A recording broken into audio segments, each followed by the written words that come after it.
Oh, I'm live. Hopefully you can bloody see me. I've got my laptop down here just to check to make sure, but I'm having a job to get a connection on it at the moment. Hopefully you can see me, and I hope everyone is having a great Christmas. There's a few people in at the moment. So Chris's Beer Reviews, good evening all. Good evening. Salty Popcorn, hi Chris. Dean is probably making the dinner. Done and dusted. And then Chris is laughing away. Right, okay then. I'm just going to open a beer first. And slowly go through the unboxing. Can you see me?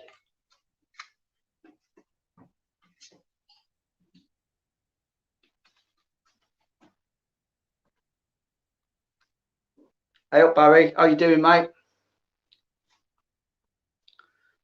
Right, okay, let's get on with this then.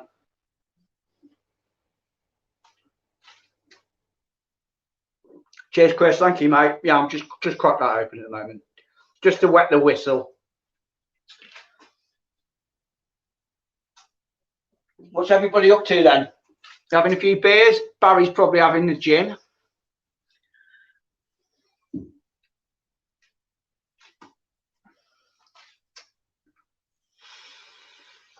Right, beers. Right, okay, I'll start with this one. So this is a gift pack from Wild Beer. So what you get in this is a little notebook, and then you get a tattoo and 3 barrel-aged beers. Oh, another takeaway. Just gonna have to start squeezing the old glasses in and making a bit of room because I can't put any more shelves up. But yeah, a nice branded glass. And then you got 3 barrel-aged beers in the pack. So we've got the Big Buck barley wine. What's that? 10%. Then we got a Bax 4 barrel-aged blended stout, and that one is weighing in at 11.3. And then the last one is Echo, a barrel-aged wild plum beer, and that one is clocking in at 8.6% ABV. So yeah, looking forward to getting around to doing them beers.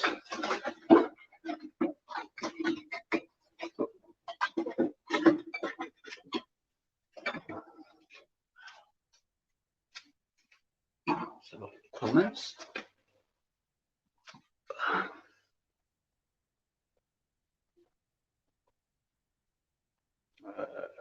Hi Dean, Salty and Chris. Yes, we can see you. Hello all. Kenny. Hello Kenny, mate. How you doing?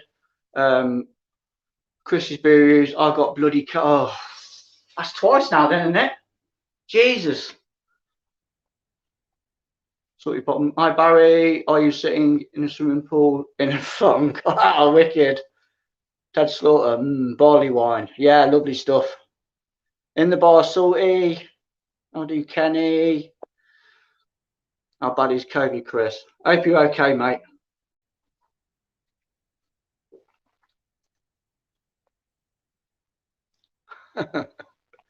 Yeah, Mark Lockwood.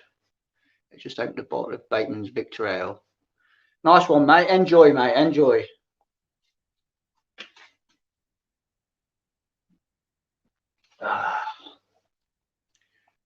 Yes, it's twice I have COVID. I feel crap. Oh, I feel for you, mate. And especially in the grand scheme of things, if it's that new strain, it's not as aggressive, is it? Also, I've been told it's quite mild. But hopefully you'll pull through it, mate. I've plenty of beer. That'll purge it. Right, okay, Boxcar. This one was off my wife.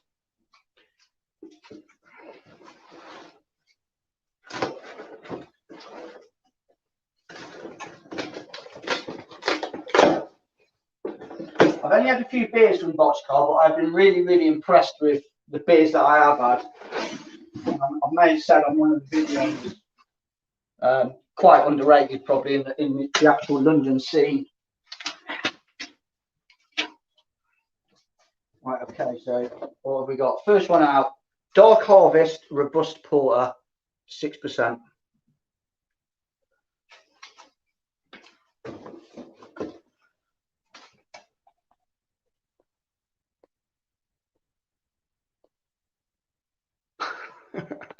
Hello, Matthew. How you doing, mate? Hello, D. Merry Christmas. Hope you're interested. Top man. Nice one. Thank you very much for stopping by, pal. Jaeger, good evening. Managed to somehow dodge the gift of random box of regional ales this year. Hope you all did too. Yeah, no, I was okay actually. I think I off the sister-in-law, she got me that wild beer set, and then she bought me one of them litre cans of the Fax Premium. But that's all right actually. That's not bad. Mersey Beers, good evening. Good evening, Adam. Hope you're doing well. Right, okay then. Timeless Strata IPA 6.8.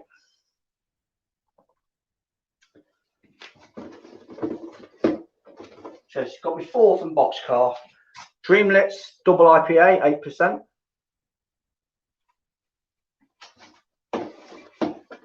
And then last but not least, yeah, I did give her a little nudge for this one. Double dark mild. ABV 6.3%.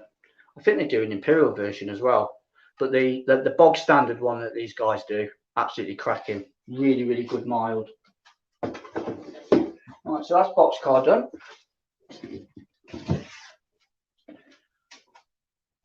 Wet the whistle a bit more.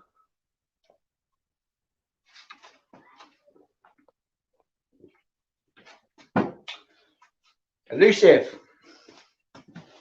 I've never had any beers from these guys, and I've heard some really, really good things about them. I think they're sort of Siren neck of the woods, is it? Finchampster sort of way.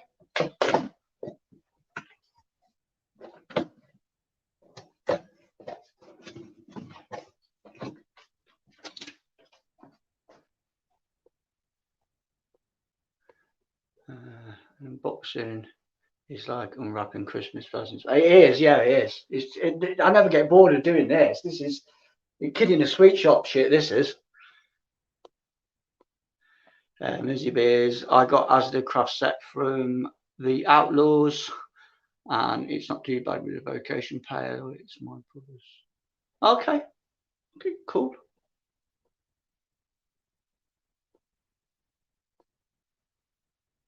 Yes, Dean Elusive Hereditary. Oh, right, okay. So that close to Siren then. That's pretty good.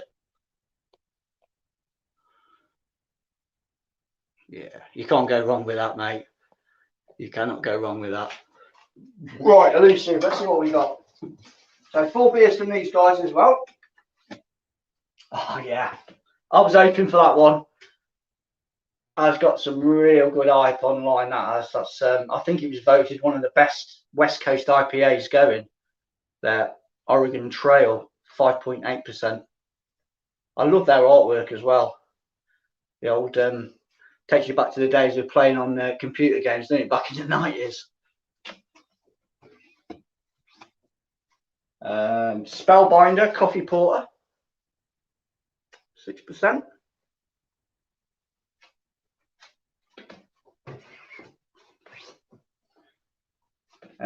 Morris Man Double Chocolate Dry Stout, 5%.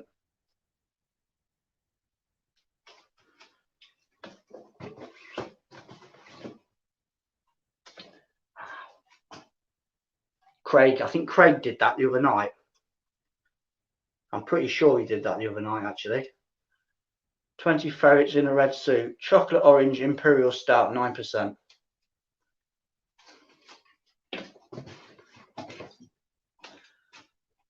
Roy, nice guy, nice reviews. I'm from Barcelona. I'm so excited when you review stuff like Garage. Yeah, Garage is quality. Yeah, I got a lot of time for Garage beer. You're as well being from Barcelona, you're well blessed. They make some absolutely belting beers. Yeah, exactly. Yeah, you can't. Yeah, I'm looking forward to it. I'm looking forward to them all, mate, to be honest with you. Yeah. It's just, I mean, I said before, I said on the live when I was with Chris, they've just got such, they cater for every beer drinker. And some of these modern shops, I say, I didn't say bottle shop, I said shop, wink, wink. It's all the new stuff basically. But I think with Trembling Magnus, they've just got a vast selection of beers that suits every beer drinker, whether it's UK or foreign. It's the range is just fantastic. Okay, cool.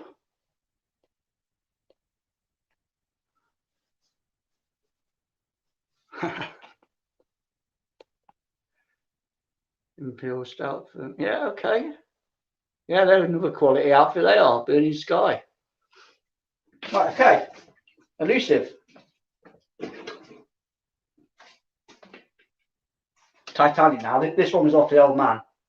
I think he said he's got me the pub in the box one. What that is, I don't know. We'll find out in a minute.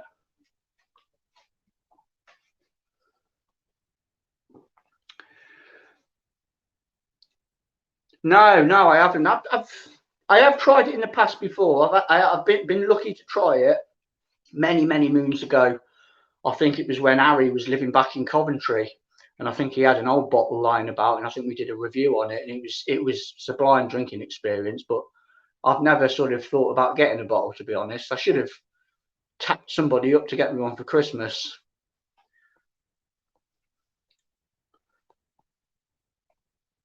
Drinkings. Okay. I'm guessing that's a garage beer, is it? New one on me then.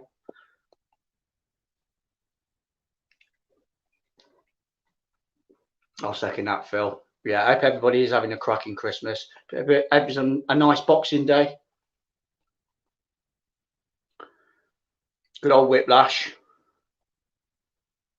Hello, Chris. How you doing, mate? I think we're all caught up on the comments now with Phil coming in at the end. I see the Titanic box plum porter is still. Yeah, that takes some beating. That beer does. That's really well made beer. Right, let's crack this beer out. This box open now. Good old Titanic out of my old neck of the woods, and the potteries.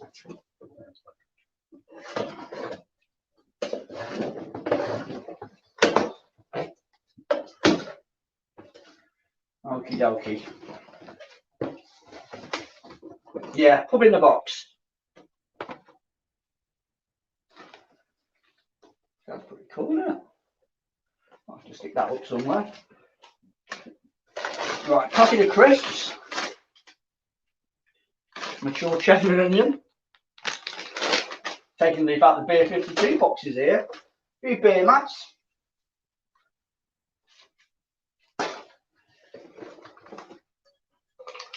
Peanuts. Got to be done, hasn't it? Got to be done. Another packet of crisps. Sea salt. Right, okay then, beers. We've got some bowls, we've got some cans. Let's pluck out the cans then. Right, okay, Anytime IPA. 4.5, 330.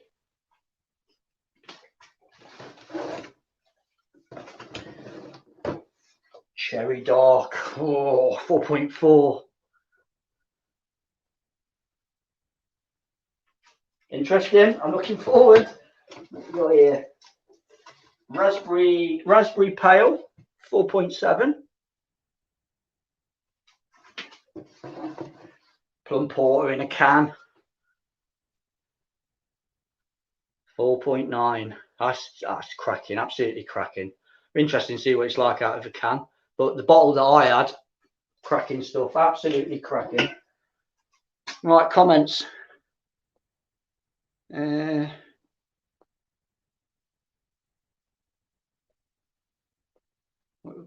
Raggy, how do Raggy? How you doing, Bill? I'm reviewing the Grand Reserve Plum Porter tonight. Funny enough. Good on you, mate. Good on you. I'm drinking an ice cold. Oh yeah. What do you reckon, Chris? You like it, or are you still going to lean on the old Stella? Matthew Barkle. Drinking. Yeah, I reviewed that with Christoph on the Christmas live that I did. Belting beer. Again, you're well blessed, aren't you? Really, in Nottingham with the breweries that you've got on your doorstep, with it being traditional and craft, you've got a real good selection. Chris, what's you drinking? A decent beer. You're saying hello to Phil. Chuckling away. Thomas says, "Hi, hello Tom, how you doing, mate? How was your Christmas, Chris and Raggy?"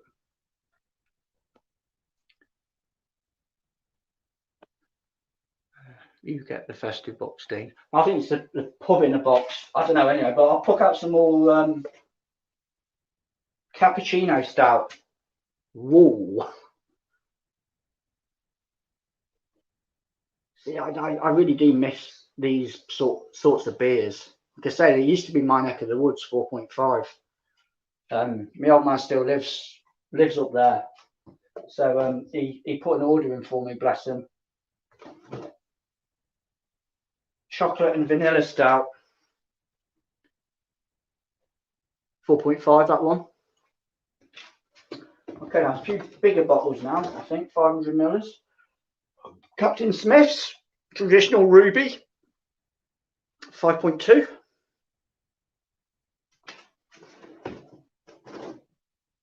Another plum porter.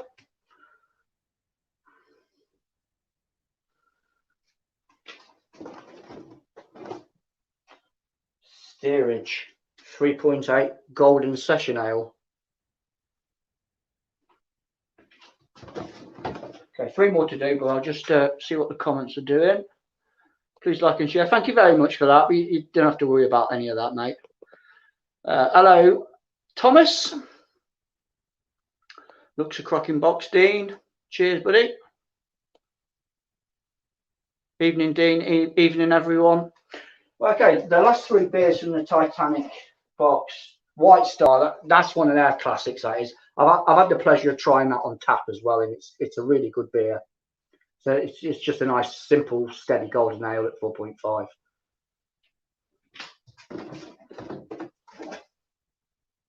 Anchor, 4.1, bitter. I quite like the branding on that as well. I think they did a rebrand a few years back.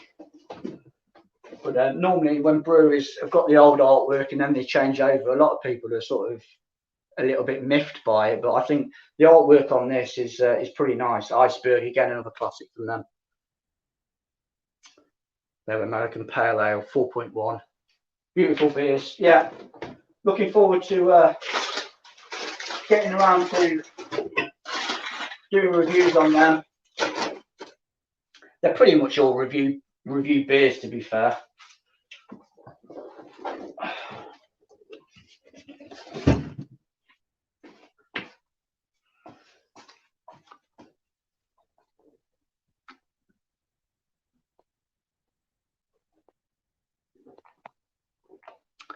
Titanic makes some amazing beers also. Too right, mate. Yeah, to do a review with you, game on. I'm not going to argue with that, because I really enjoyed the last one that we did when we did the Theakstons. So yeah, I'm up for that, mate. If you want to give us a message, I've got no issues with that.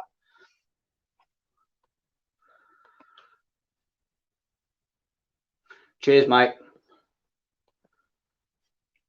Funny how they have rebranded Captain Smith as a ruby ale.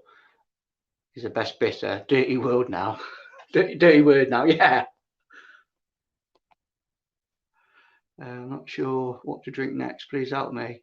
I will say, what breweries have too many beers? Oh, Lord's Vocation, Purity, or Box Stream.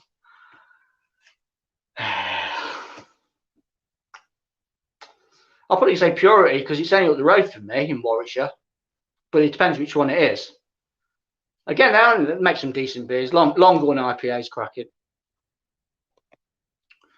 I've yet to try the Grand Reserve. They do. Heard you can 2 litre bottles. Wow. Yeah, that'd be pretty good for New Year, wouldn't it? A 2 litre bottle of that. That'll set you on the right path, wouldn't it?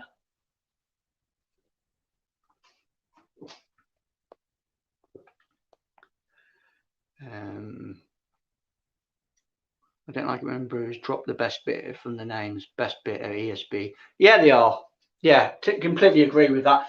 There are, as you know, there are a few brewers that are trying to resurrect that and make it more hip and trendy again, I guess, and rightly so as well, because when that style, well, both the styles are done right, cracking, absolutely cracking drinking experience, and fair play to the new guys for doing it and keeping it true, maybe putting a little bit of a spin on it, but not ruining the beer. You know, keeping it true to what it was all them years ago, but just putting a bit of energy into it, I guess.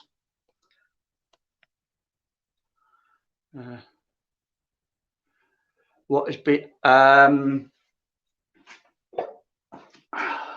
that Tartarus, their Krampus 2021, Christmas cake, Imperial Porter. Absolutely belting, absolutely belting.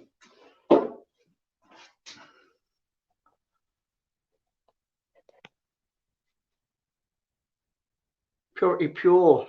Yeah, go for it. Well, what's the vocation one you've got?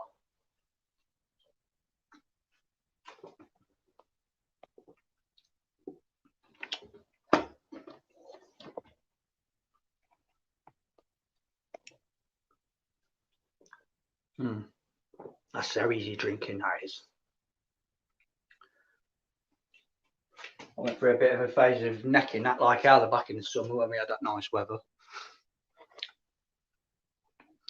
I thought the Northern Monk Yorkshire Best Bitter was good. At least the breweries are trying to keep the traditional beer alive. Yeah, and they should.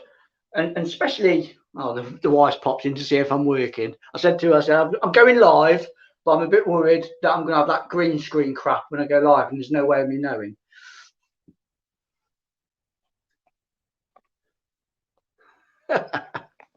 Taking the piss.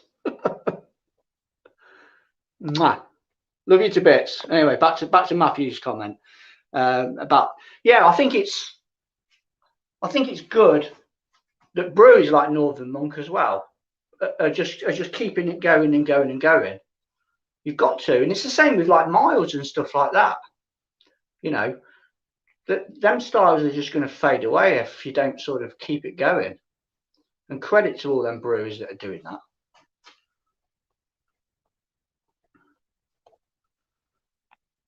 Love the gingerbread porter Tartarus did. Yeah, that's only the second beer that I've had from them. I'm trying to think what the first one was. I've only reviewed it about a month or two ago as well. That was cracking as well. I don't know if that was a gingerbread beer.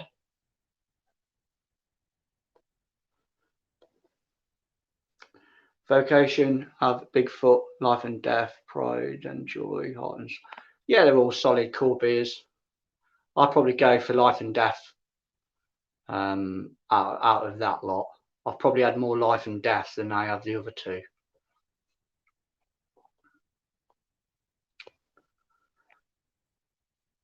Yeah. Fucking hell, what was that called?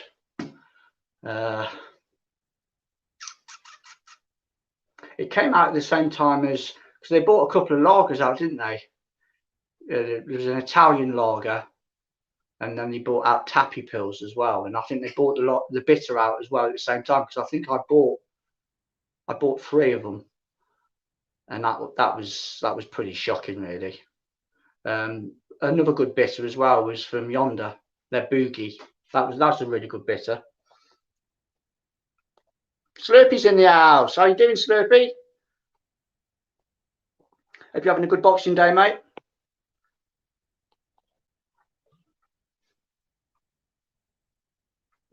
Brown ale, yeah, another good style.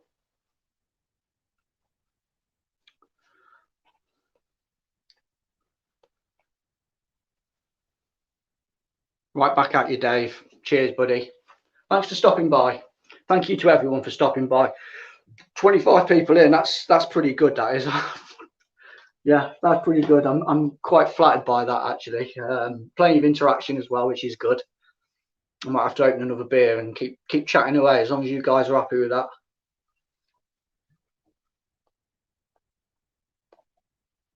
Merry Christmas to Slurpee. Evening, Slurpee. Yeah, it's been bloody, some parts of the UK been really windy. So be saying hello to Mr. Bramwell. Sam Smith's, yeah, another quality brewery. Yeah, their Taddy Porter, that's a cracking drink, that is. All their beers are pretty good, to be fair.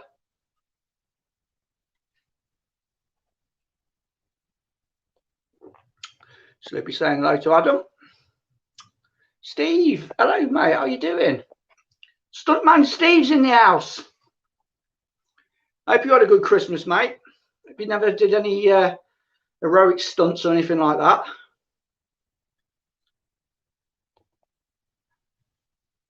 Wreckage in your bloody hell, I've only just opened it and I forgot what fucking beers. I'm not sure actually. Wreckage. Steerage. I've got steerage. Iceberg, Plum Porter, Anchor, Captain Smith. No, what? No, it's steerage that I've got, mate.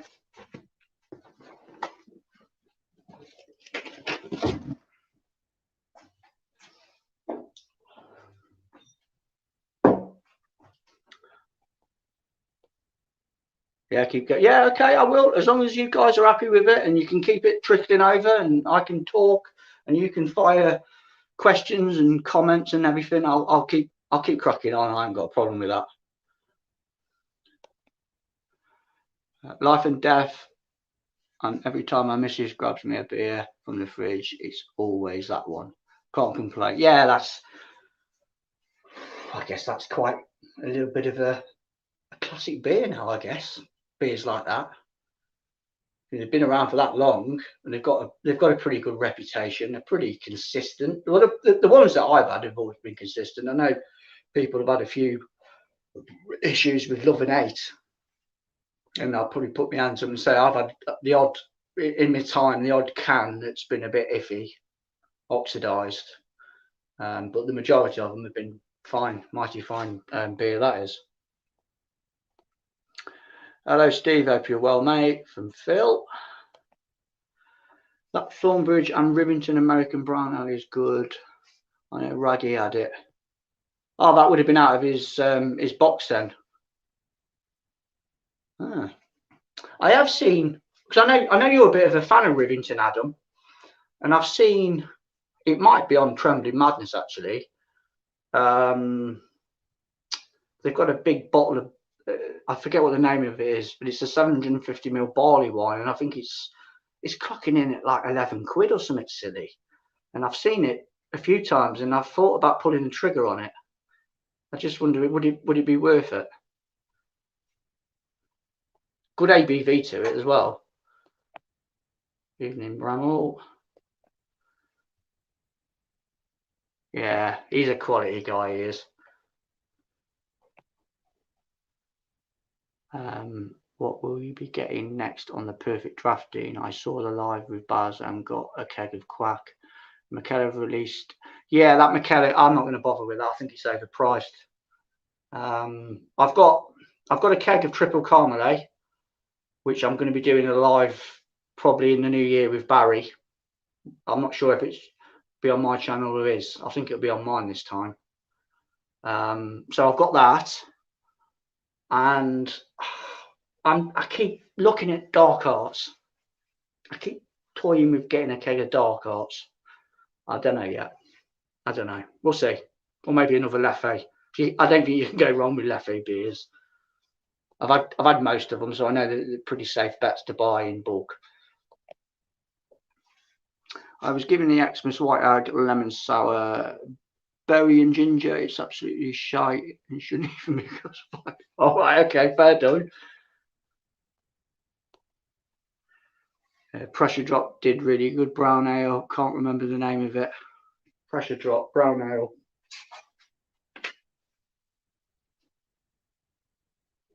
Yeah, don't know. Name skips me.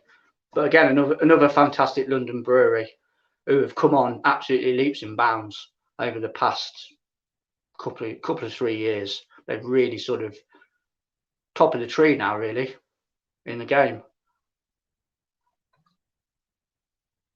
I've probably had more dark beers than I have light from Pressure Drop, but equally good drinking experience all the same. I'm good, pal. Op went well. Had 3 shandies yesterday. yeah, I can remember that now. When I think that comment was mentioned on Chris's channel. Wreckage is a okay. Yeah, because that's the session beer, isn't it? Yeah.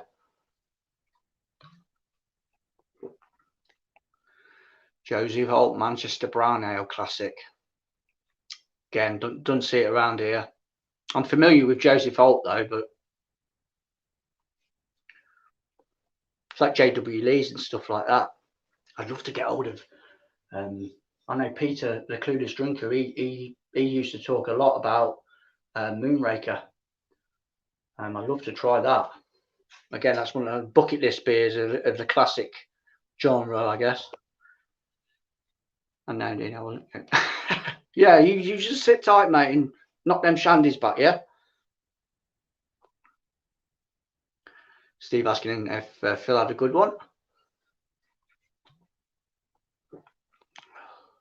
The worst vocation beer did was tropical, totally tropical, bloody terrible. Don't think I've had that. Oh, I might have done, I don't know. Certain beers stick in the mind and then other ones just disappear, and it's like, you know, even tried it, you know. Cloudwater and Elusive Red IPA was very spicy. Which I quite like that in a red IPA though. You do get that sort of rye, sort of almost pepperiness in there. And I think that brings a whole new sort of like flavour profile to the party. Yeah, red ales, red IPAs are fantastic. It was a great, cheers Steve, hope you had a great Christmas.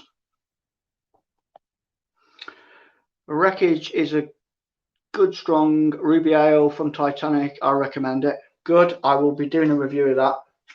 Well, I'm going to sit on it for now, but just in case, I'll wait to hear from Raggy to see what he's got planned, and if we can maybe do a collab of a couple of beers out the box at least, then I'll just sit on them for now and wait to hear from him, and hopefully we can do a collab Titanic showcase, because I know he's a big fan of the brewery. He sings the praises of Titanic and their plum porter, so yeah, that'd be good to do something with him.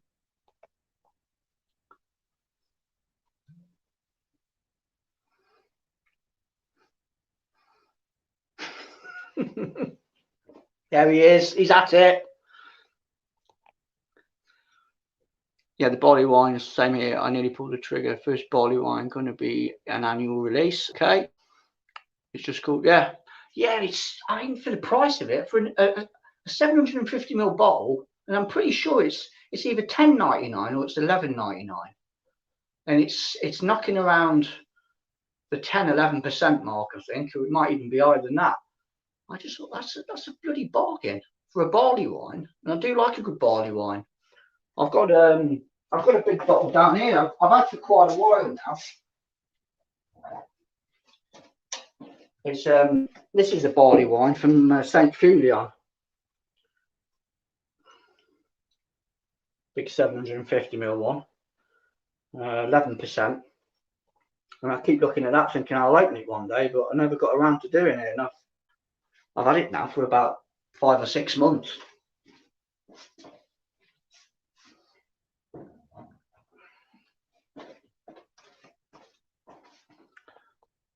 But I'll definitely look into that.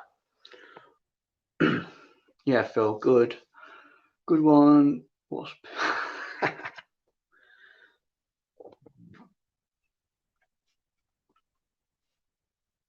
What beer was best for you this year? Black and IPA style.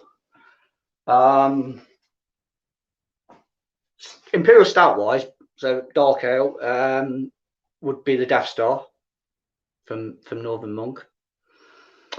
IPA, bloody hell, IPA. I've had that many. One that does stand out was a, I don't know if it was a double IPA or a triple IPA, but that was from oh bloody hell, brewery down in Portsmouth. Jesus Christ, my memory is absolutely crap. Not staggeringly good. Jesus Christ, you're probably typing it now somewhere. I'm probably that far behind with comments. But that was a fantastic IPA. That was real thick and dense, creamy body. I was in two minds about the perfect draft and the blade. For me, I think the Beer Monster keg machine is the way forward, as a variety of beer is pretty much. Yeah, if that's your sort of thing, I guess. I'm not going to go down that road of having loads of machines. I'm quite content, to be fair, with the perfect draft. Yeah, I've got the Krupp sub, which I haven't used for a long time because it's just paying them silly prices for the beers.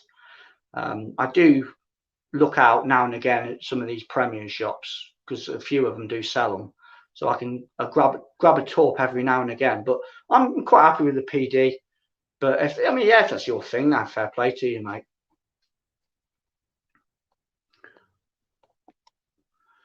I'm currently got a keg of Leffe Noir perfect draft I stuck in the Xmas. What are your thoughts on that one? I think I've reviewed it. I think I reviewed that last year. I think that was my first ever beer that I tried on that system, and I thought it was lovely. To say, when you're shelling out £30 plus on a keg of beer,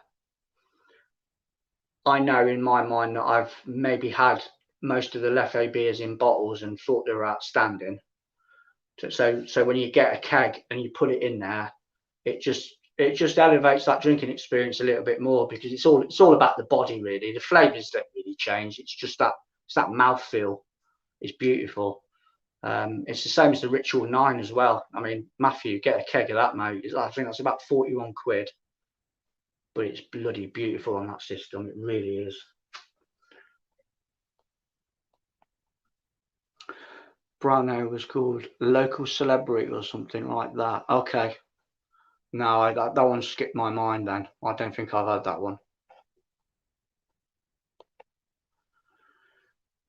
Colin Shandy, never speak to me again. I'm not that bombshell. I'm going to get another beer.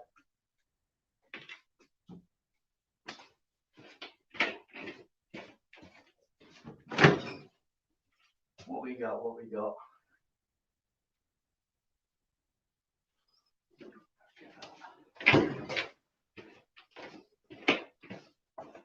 Again, another beer you can't really go wrong with. Good old St. Austell.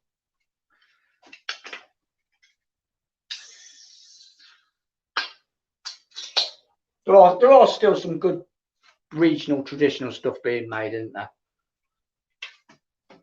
I know it all gets overshadowed with the likes of Green King and Marston's and but there still are good local breweries around that are doing the trad stuff.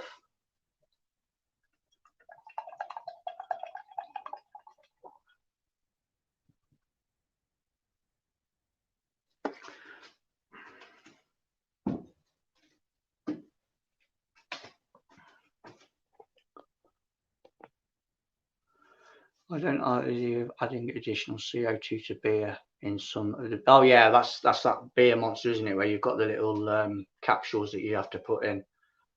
Yeah, I know. Barry's got one. I think he speaks quite highly of it at the moment. But I think it's trial and error at the moment of getting it all right. But it's a bit too much pissing about for me with something like that. You just whack the keg in and off you go, really, But then I understand with the endless selection of choice. So swings and roundabouts in it. Sorry, Phil. Lol. Cast Iron Billy. Oh, that's a belting beer, that is. Yeah, Cast Iron Billy. That's one of their classic core beers now, isn't it, really?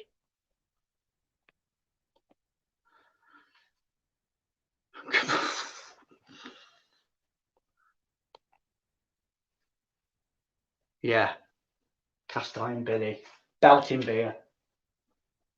Absolutely belting. Cheers, everyone.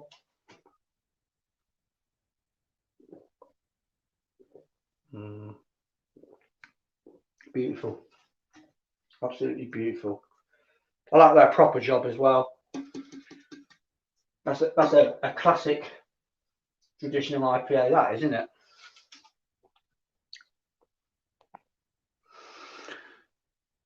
Yes.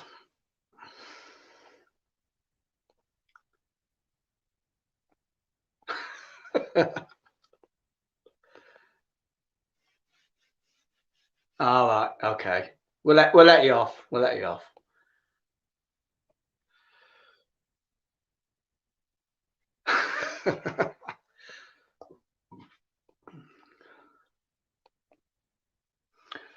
I hope you've got some talk reviews for 2020. I will be doing some more. I will. Yeah, I definitely will be doing some more. But like I say, it's getting around to getting. I'm one of these guys with this system where I have to be in the mood to want to go and buy a keg or a torp, but I don't want to like with beer, not Beer Walk. Who is it? Beer Wolf for the sub. You have to buy 8, and that's a lot of money. And I don't want 8 torps. I just want one every now and again. But I begrudge paying bloody £8.90 or whatever it is P&P for one torp, or even if I bought 2 torps. You know what I mean? It's a bit cheeky. I did actually email them and say to them, surely you can put an option in there where you can just, a customer only wants 1 or 2 torps and the P&P slightly cheaper. But never heard anything. Never heard anything.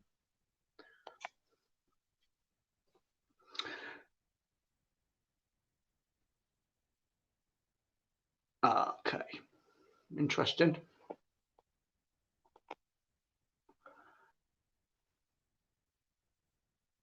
Okay.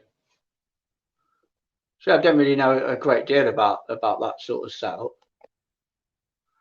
Is the perfect draft selection getting better, or when I looked, the kegs available keep running out?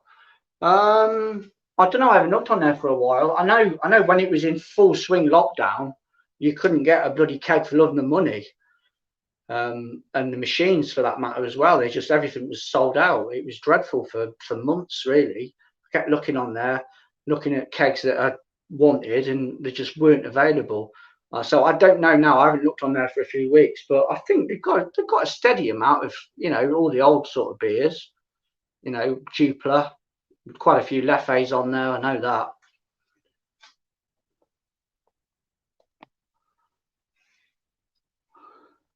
Last night, a lovely Belgian quack, Le Chouve, Delirium Noir. Oh, that's a lineup and half, that is. Wow. Yeah. What Le Chouve was it, Dave?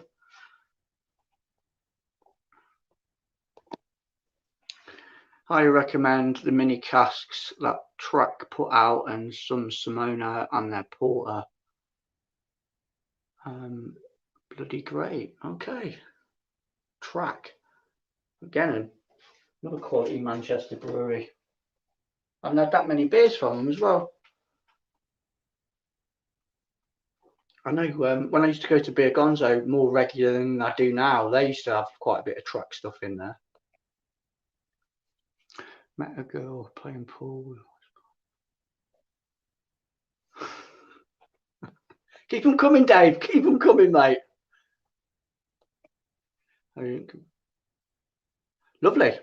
Yeah, lovely. I got a 4-pack from Sainsbury's. £4.25 or something like that. It's lovely. Yeah, it's lovely in a can. The only time I've had it in bottle was I put it up against Sharp's. It might have been Atlantic Pale Ale, and it won.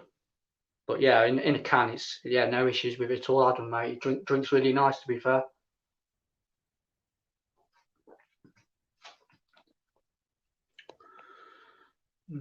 I was in Tesco the other day, and even there was beer machines for 130, similar to the Beer Monster. I'm like you, Dean. I'm happy with the PD. Yeah. I just think that the whole sort of setup for me just works for my lifestyle, I guess. Really, I want to minimise it as much as I can and not have to faff about with things. I know people do like. I mean, it's like home brewing and stuff like that, and fair play to you. You know, if that's your sort of thing. But I'd sooner buy it in a can or a bottle and just get on with it than faff about with all what you have to do with it. But I ultimately respect to the people that do it though, because I know you get a lot of a kick out of it, and you do get rewarded at the end of your labouring of making the beer. So fair play to that. I like the Krups Talk review. Shame the price and the postage is. Yeah, that's the trouble. I mean, if you're lucky enough to get, I'm up and down the country all the time, going to different places with one of the jobs that I do. And I know when I've been sent over to places like Wales, some of the premier shops around there stock loads of PD stuff and Krups Torps in their fridges, and they're, I suppose, a reasonable price, really. You know, maybe a quid or two extra, but I can live with that than paying £8 odd postage. And I've got my Torp. I'm happy. Merry Christmas, Dino. Merry Christmas to you as well, mate. Sipping the. Oh yes, classic beer.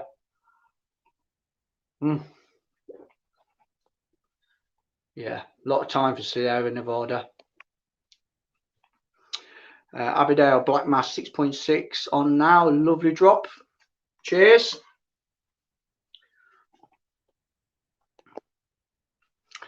Traxamona is my cask beer of the year. It's fantastic. Cool. We're spoiled for choice though, aren't we, here in the UK? We really are. You know, never ever take anything for granted. Seriously, you know, with the selection that we've got, we are absolutely bloody spoiled. Up and down the country, for that matter, as well. They're all getting in on the act, and I think that's very, very refreshing.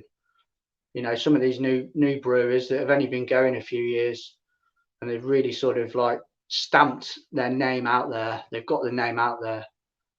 Fair play to them.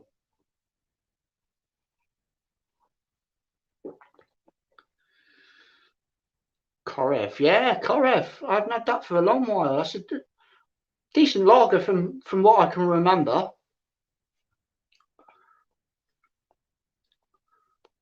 I think that went under a rebrand as well. I think Morrison sell it.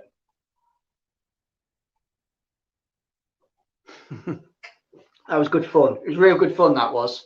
Yeah, I like Chris. Got a lot of time for him. He's a lovely chap. He likes his good beer. He appreciates good beer, and at the same time, he don't take no shit if he's got a crap beer. He'll say it, and I think that's good. Don't hold back. Don't be afraid to diss a beer, I guess. As long as it's done in a constructive way, I think you can get away with it. Not like what I used to do. Jesus Christ, bloody beat. In my old house, when I used to do reviews in the garden in the summer, and if it was a crap beer, I just beat the can over the edge. Oh, I used to get really wound up, but yeah, all them days are gone now. I try and rein it in as much as I can, but I will say if a beer's crap, it's crap, and there's nothing wrong with that.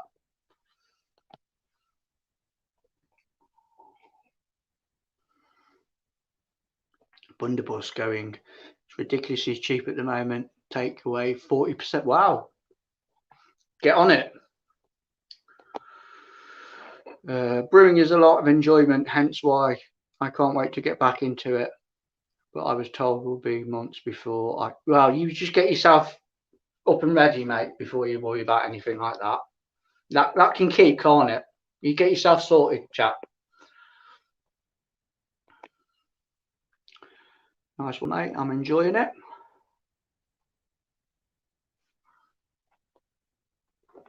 Phil Smith, Sierra Nevada, great. Only problem is you can certain brews buy them from England if anyone follows Shark and Brewing. Yeah, Shark is cool, Kev. There was a UK website that were dealing with Sierra Nevada stuff, and I did put an order in with them. It was all American beers. So you had the likes of Sierra Nevada, Oscar Blues, Stone, Anchor, and maybe a couple more. I forget what they're called. Beer Hop. It might be Beer Hop. That rings a bell. That name rings a bell. Beer Hop. I don't know whereabouts in the UK they were based, and I stumbled across them on Facebook, I think, and I had a quick look on their website, and I was drawn in with some of the beers, and I put a little order in, 6 or 7 beers. Yeah, no issues with them. I think the prices are pretty reasonable. The P&P was next day, so yeah, pretty good. I think it was Beer Hop.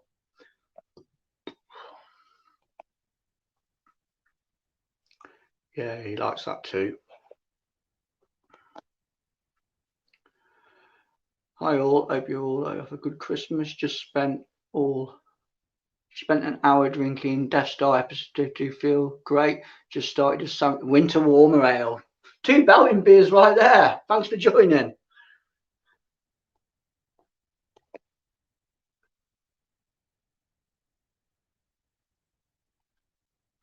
There he is, Cascade Club in the UK now. Okay, yeah, I've never heard of that one.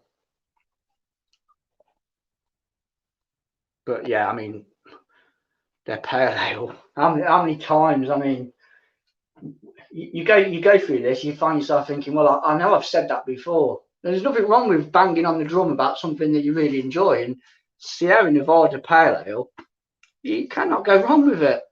It's fantastic, even to this day. And I think that's a remarkable achievement of a beer that's been going a hell of a lot longer than some of the new stuff, yet still stands up to the new stuff. You know what I mean? It's quite an achievement, because we all know that some of these old classic beers, it drops off. It's not the beer as it was, and it drops off. And I think Sierra Nevada Pale Ale, I think that's just remained solid for all them years, and cheap as well.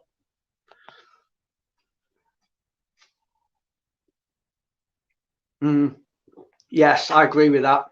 Yeah, that's a good call there.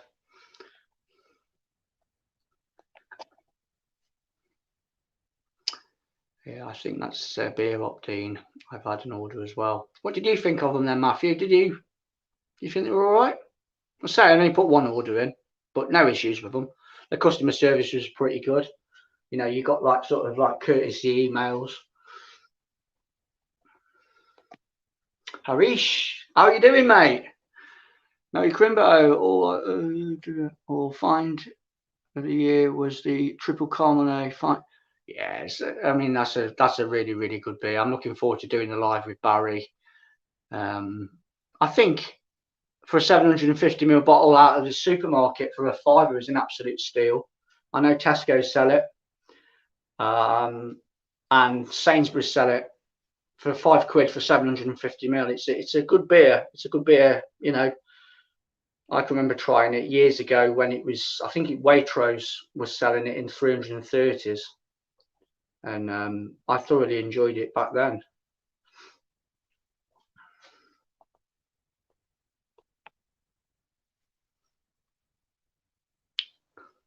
Cheers to that. Yeah, keep brewing.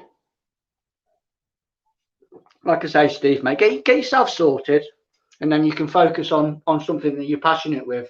It's pointless if you're not firing on all cylinders. You're not going to put that energy into it, or that love and attention, because you're not 100%. So get yourself mended, and then just boom, off you go. Unleash hell. Yeah, I agree, Dean. So now a lot of pale ale has been consistent. You look at, yeah, exactly. A prime example, the prime example of how to fuck up a beer. Yeah, that takes the crown all day long, doesn't it? And then there's a few others that follow, I guess. I don't know. What's you guys' thoughts on Jaipur over the years? Do you think that's depleted slightly over the years?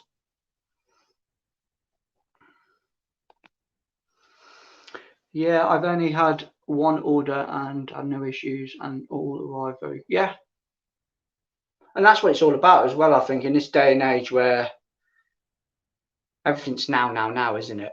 You know, you go onto you go onto the internet for that matter, and that's not just beer, that's anything. And you put an online order in, you expect it the next day, and you expect that as standard. I think Amazon raised the bar with all that, you know, with their Prime and next day stuff, and everybody else has had to follow suit really to keep up with the Joneses. And it's you know it's important to get your beers as quick as possible, but I don't mind waiting, you know, a couple of days, 3 days. It's when you when you put orders in.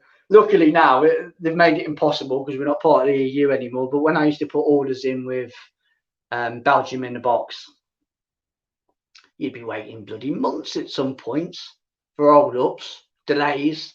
People have gone on strike over there and all that, and you've been held up. It's a right bloody headache. We don't have to worry about that anymore now, do we? Sadly.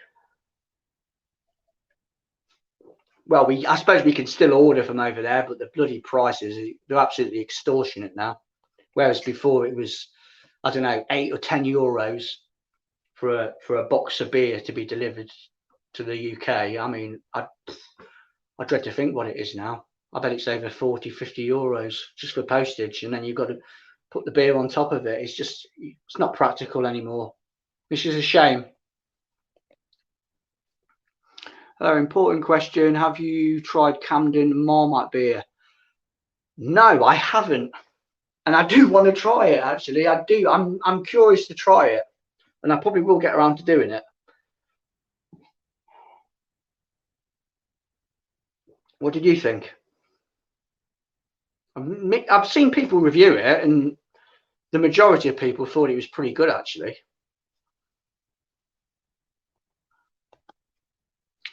My missus just asked me a question. Can you still get Carling Black Label? I'm pretty sure you can still get it in South Africa. My mate bought some back a long time ago, and it was proper good. I don't know if it's still available. Is it America or Canada that still goes under that Carling Black Label brand? Yeah, I don't know. But I have seen sort of various, like some of it's, I think it's American. I might be mistaken. But I've seen posts of people holding a can of Carling Black Label up, unless it's a completely different beer. I don't know. Honestly, that Marmite beer wasn't bad. Just hard to recommend when. Yeah, wow, nobody's going to beat that, are they? Jesus, that's the daddy of smoked beer, isn't it? Really. Shankela, yeah. That's you either gel with that beer or you don't. Luckily for me, I did. It was like, wow, that's an experience in itself, isn't it? That intense smokiness, meatiness almost. It's fantastic. I actually liked it.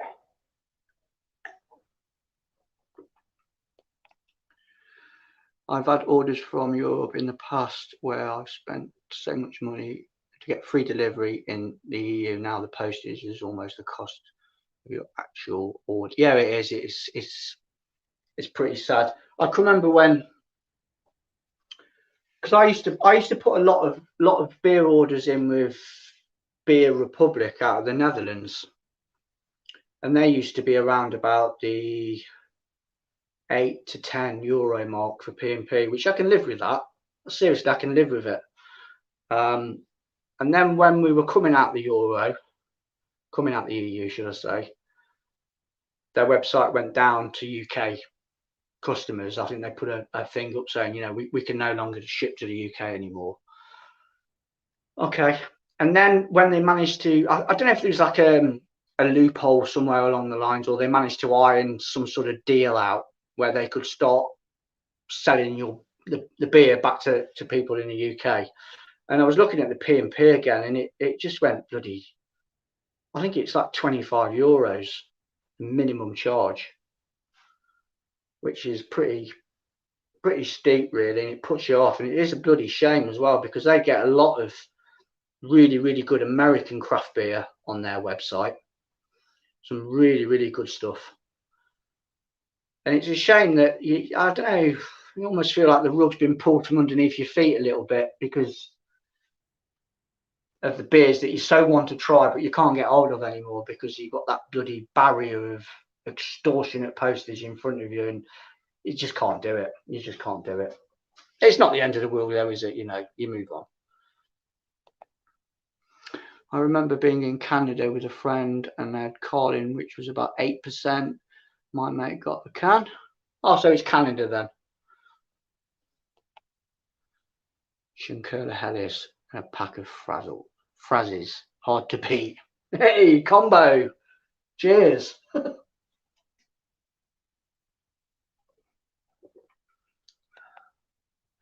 How did you find the Buxton Omnipolo? Never had it. Never reviewed it. Never had it. I stayed away from the first Buxton Omnipolo release. Well, that would have been last year, wouldn't it? I even forget what it was now. Ice cream beer, was it, or something like that? I don't know. Yeah, no, I'm not going to bother with it. Not going to bother with it. I think I've seen a couple of people review it, and I don't think they've been singing its praises, to be fair.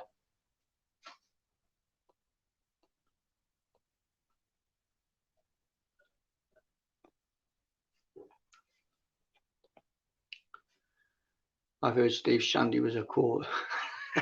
Lovely. Ted Slaughter, that Carling must be in Canada. I haven't seen it here in years. Okay. Forest Fruits. Matthew says, click on that. I've had Beer Republic order before, and also one called Beer Jum. Yeah, Beer Jum. Yeah, that one rings a bell. There was a few around, really. I've ordered I had 3 or 4 orders from Belgium in a box before they went tits up. I think I might have put an order in with Beer Jum, and I've definitely had multiple orders before from Beer Republic. Shame really. Hello, my friend. Did you get the Christmas beer German Canada box, 24 cans? That sounds pretty good.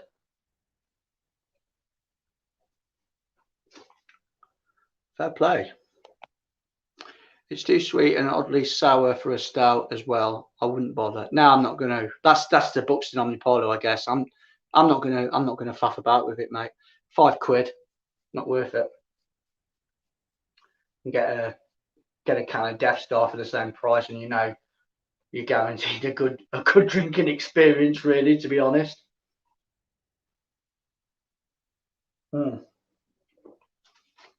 That is really lovely, that is.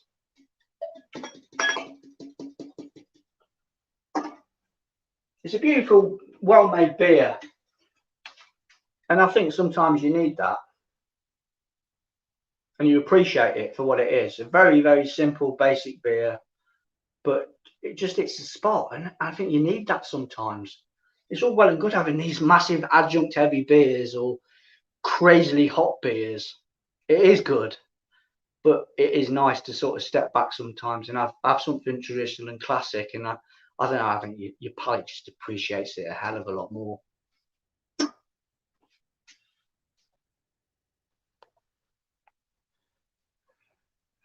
Beer Phil, great, it's mine, lol. I know what you mean. Those European sites had super exclusive beers, and the prices wasn't too bad either for what they were. They weren't. The prices were bang on, really. And I like trying some of the American craft stuff, and like I said before, they were a good outlet to go to get them with beers that you know you're never ever going to get in a month of Sundays. Some of the gigantic beers that I've tried, some of the old modern times beers that I've tried, they were all from that website. I know there are a few shops in the UK that do get American stuff in. But to have it in, I mean, the vast quantities of American stuff, I think it was more or less all American. There's some Dutch stuff on there, there's a few UK stuff, bit of Belgian stuff on there, but it was predominantly American stuff, and I thought it was great, really.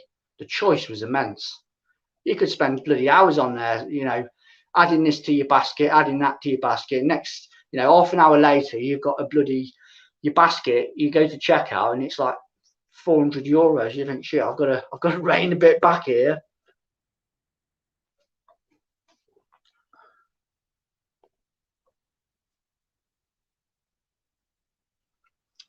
You more of an Ava Adams man or Lisa Ann? Over my head, mate. You'll have to divulge a little bit more on that one. I bet you've relieved you didn't buy the tiny. No, I saw Simo's thumbnails told me everything, really. I've watched a couple of his videos, but the thumbnails told me that. The annoyance and the face pulling of some of the beers.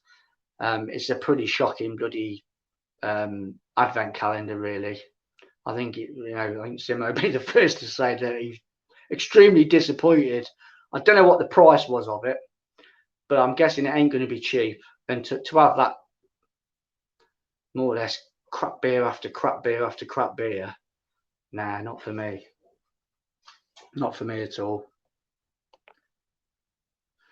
I have a soft spot for McEwen's Export, mate. I feel the same with that. Yeah, no, that's not bad beer, actually. I prefer that to the... What's the whiskey one that they do?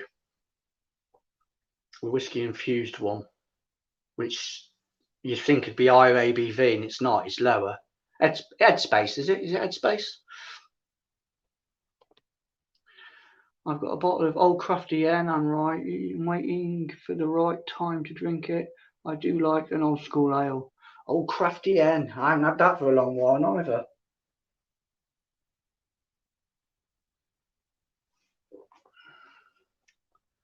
Sometimes you're just in the mood for beers like that, though.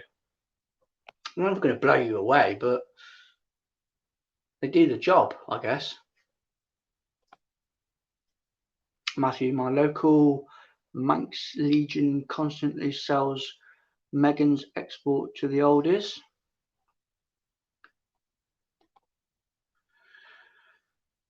So if I were to do a beer advent calendar, I just do a trade with a friend. I swear half these advent calendars are just stuffed with beers that they can't sell.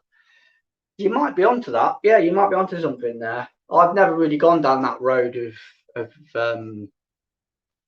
buying any advent calendars from breweries or online.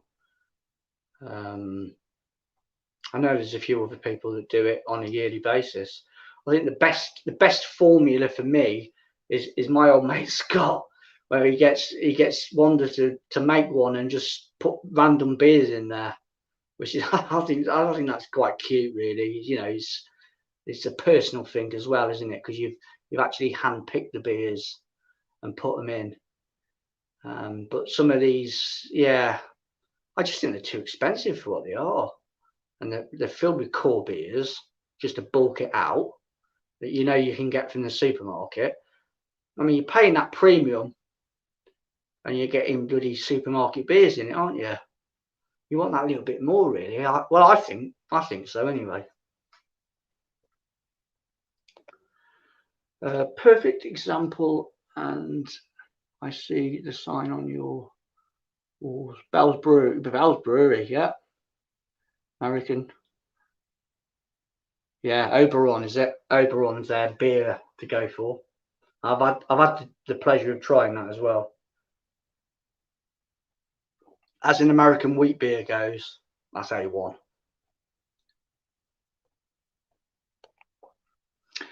Tiny Rebel turning into Brewdog for me. I won't go about that. Yeah, no, you're not the first person actually, Phil, to say that. A lot of people are saying that. Really, they've gone down that road of I don't know if cutting corners is the right word to say about it, but definitely drifted off the path, shall we say, of good quality. And yeah, it's a shame, really. I used to like some of their beers. Again, memories of coming into the journey of craft beer, and it would have been Fuba. I think it was Fuba with the grenade on the label. That was when it was bottles. That was one of the first beers that I tried from Tiny Rebel, which I thought was back then was pretty good. You know, it was an eye opener back then, but I don't know if they still brew it now or not.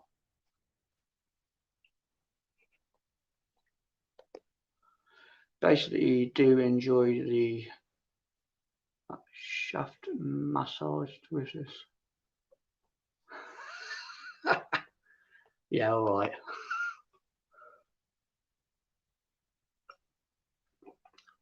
That calendar was £89, mate. Fucking hell. Yeah, that's steep. That is proper steep.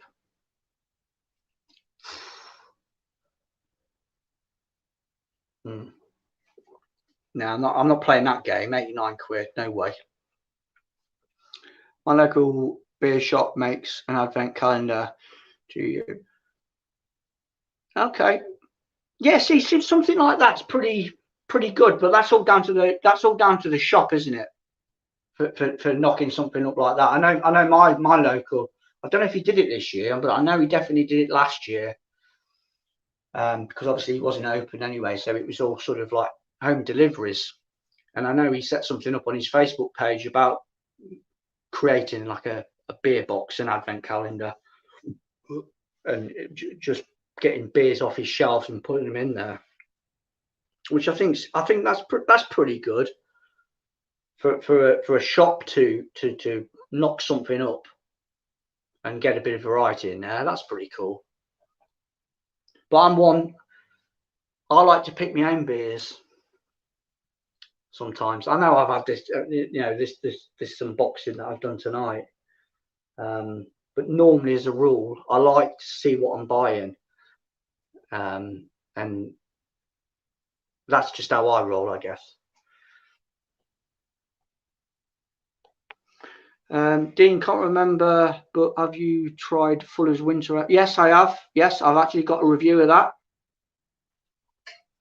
Premier, UK Premier. No, I did that. I thought it was a really good ale. Yeah, really good ale. I like Fuller's. I do like Fuller's. I mean, I reviewed. I don't know if it went up yesterday or this morning. I reviewed. Where's the bottle? Yeah, it was this morning. I put it up. I reviewed that this morning. Well, I didn't review it this morning. It went up this morning. I reviewed it yesterday. And I said on the review, it was a Christmas present off my daughter, and it was really nice. But that was 20 fucking quid. That was £20, and it's not worth £20. It really is not. I know it's a back catalogue porter, 7.8% ABV, but does it? 20 quid. That's a bit rich. That is really. I think someone's taking the piss a little bit there. But it was a good beer, but I would never dream of attaching a £20 price tag to it. But yeah, the winter ale was really nice.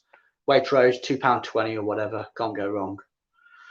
I think Simo paid £75. He was distraught. Yeah, 52 quid for the German Advent calendar. Yeah. Again, German beer though, isn't it? You can't go wrong with German beer. That delivers time after time, doesn't it? It works the other way too. I can only find Chimay Blue locally at that price, and $15 for a 12-ounce bottle.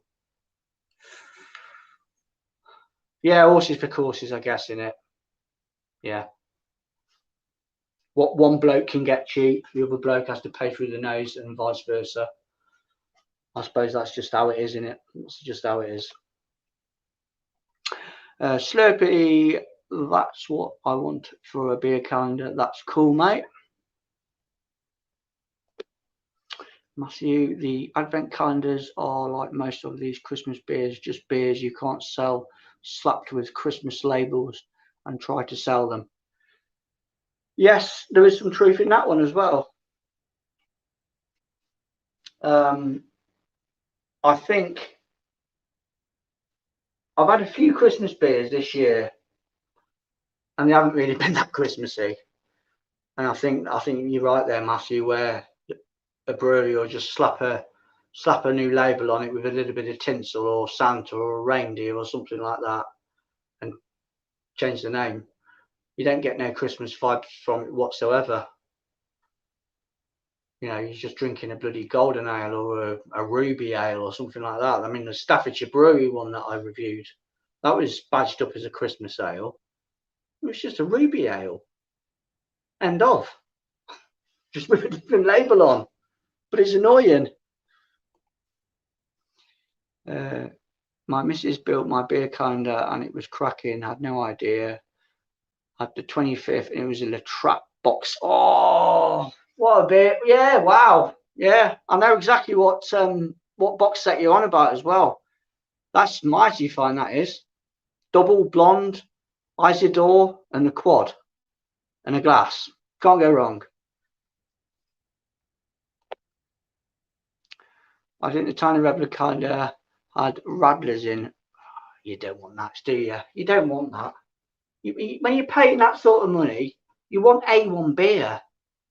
You want proper sought after cream of the crop beer, don't you, at that price? And they're putting Radlers in there. Nah, that's naughty, that is. It's the same with beer 52. That's what pissed me off. Let me just get another beer, guys.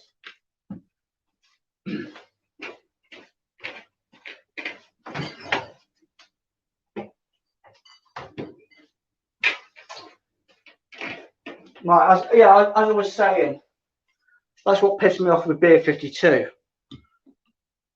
I got 1 month, I got bloody multiple beers. I got supermarket beers in there, and then I got bloody cola. And that's like 35 quid a box. And you're getting supermarket beers pushed in there, multiples, and bottles of cola. Nah, not having it. That's taking the piss, that is. I didn't buy the Tiny Rebel calendar. Had some crazy 10% beers in as well, but probably didn't justify. Well, yeah, it's all well and good, isn't it? Having a couple of belting beers in there, but you've got to think of all the rest of the beers that they're putting in. It's got to be a level playing field, hasn't it? Mr. Bramwell liked your Advent beers wrapped up in newspaper. Yes, quite retro, that is. I quite like that. Fish and chips, in it, in newspaper. Something comforting about that, isn't there? I've noticed most bottle shops won't even touch Tiny Rebel. No, they won't. And it's the same with Brewdog as well. They just swerve it. And Beavertown for that matter as well. Now they've, well, 3 breweries that have just been mentioned now have cemented themselves in the supermarkets now, haven't they? So I think these little independent bottle shops are just gonna, not interested anymore. Which is a shame, isn't it? It is a shame. You have these memories, don't you, of the beers that they've done in the past. And it's sort of like sand running through your fingers, isn't it, with them? You think, what a bloody shame. Went to Brew London, and their corner was lit up like a kids' sweet shop there. Trouble for the artwork on the cans. Bit of Alco Pops back in the day.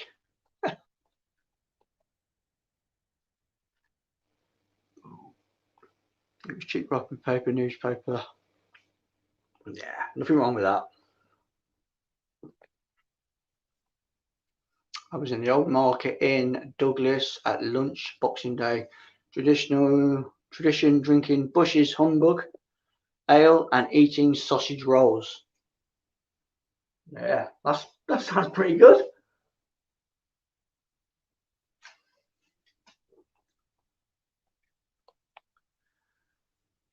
I will sell you a can of Carlin wrapped in gold foil. Ooh, you can charge what you like then, can't you? Gold foil. Fuller's got taken over, but to be fair, Asari have left them Fuller's alone, and the quality is still up there. Just a shame where I live, they're non-existent because I really like them. Yeah, I think to a certain degree, I think Asari have just let Fuller's get on with it. I do think that.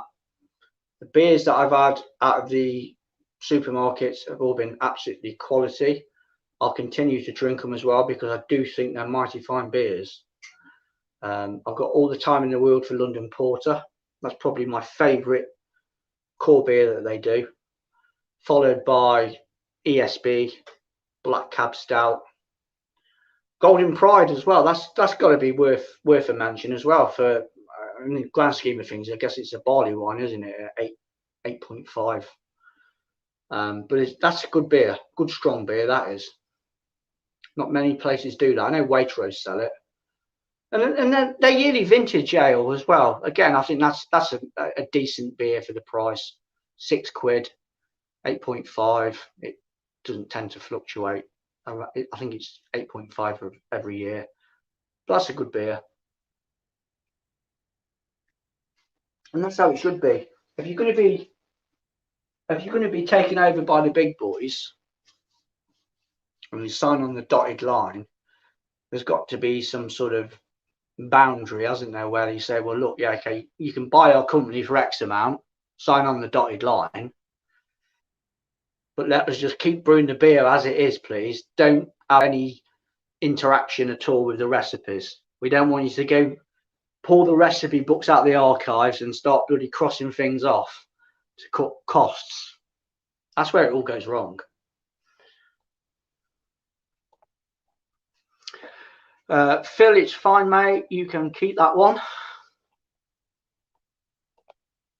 Salty popcorn. When you reviewed the Fuller's Winter Ale, I rushed out and bought the last 2 bottles in the shelf. Really enjoyed them. Yeah, it's a nice simple winter ale, I guess. Yeah, I enjoyed it, and I've drunk it a few times as well now. So to me, that's mission accomplished from a sales point of view. That I've actually gone back to the beer again to buy it because I have enjoyed it. Normally, it's a one beer wonder with me, especially doing this. Turn the camera on, review a beer, done. Move on to something else new that you haven't tried. And that will always continue. But it is nice to sometimes, when I'm not in the mood to turn the camera on and do a beer review, I know I can go back and lean on something that I've reviewed and I've enjoyed, and I'll go back to it. And that's fine. That's fine. Saltaire White. I didn't rate that. Yeah, it's was it a blonde? I did actually have a bottle of it. I never reviewed it, but I opened it one evening and I thought, it's a normal beer. Simo got a shandy in that one, Tiny Rebel. I bet he was. I would be as well. Yeah, I would be. I wouldn't be happy with that at all. It's not on that end. Bloody shandies in fucking advent calendars. You were lucky, lad. That the trap's awesome. Does your missus want a new husband? Love it, love it. Hey, Simo, evening.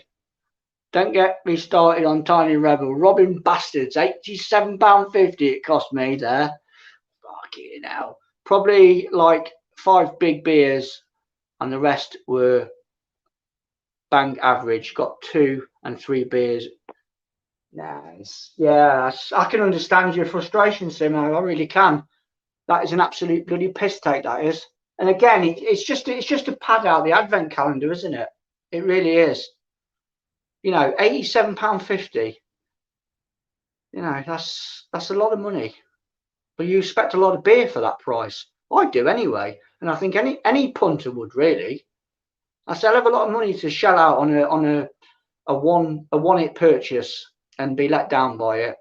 I feel for you, mate. I really do.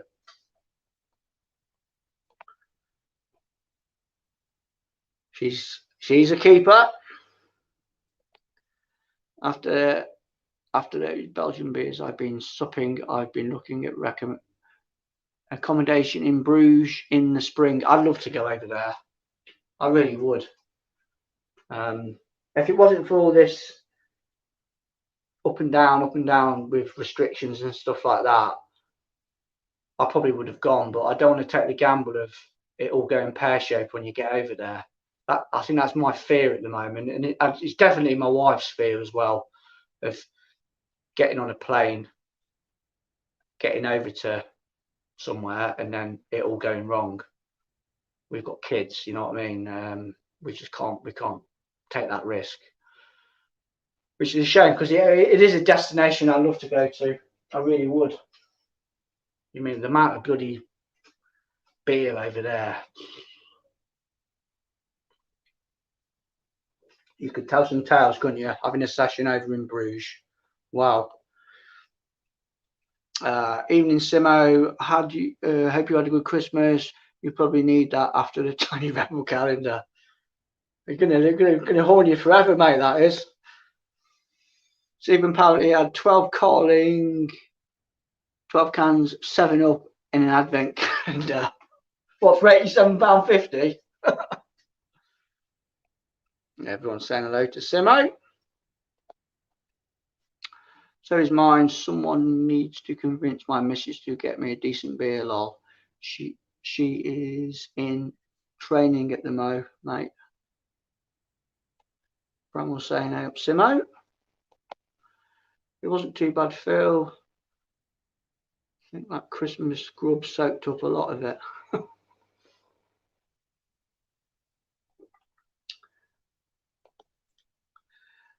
Slurpee, make the 3 Collins in 10 litres of 7-Up, lol. Sounds like you needed it. It's getting worse, Phil. Good chat, Dean. Golden Pride, rarely seen though. Yeah, it is. It is. I wouldn't say it's not super hard to find. Not for me anyway, but there are dead spots with a lot of Waitroses where they just don't stock it. And it's the same with Bengal Lancer as well. That's quite hard to get hold of. I normally have there's a petrol station about 2 miles away from me, and they sell Bengal Lancer in there, and I think that's the only place in my area that sell it. Again, that's an old classic, easygoing IPA, really, in the grand scheme of things. I think that's about her.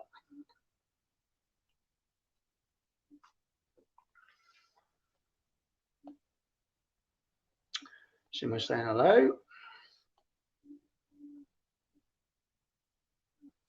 Hello, mate. Love your work. Just wondered whether you had further ideas or whether or not you would do a massive episode of tax. No. Slurpee, it's Christmas. I'm not stopping now. Need a Christmas cracker jokes. Yeah, crack on with them, mate. Fill your boots.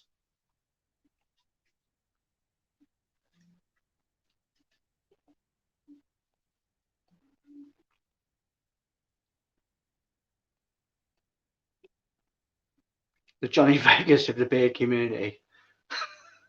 I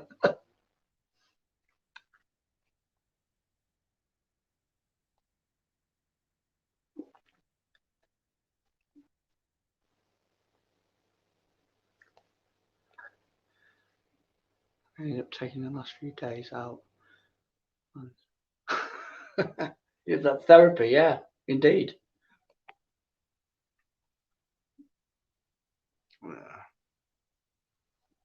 That's a hard pill to swallow.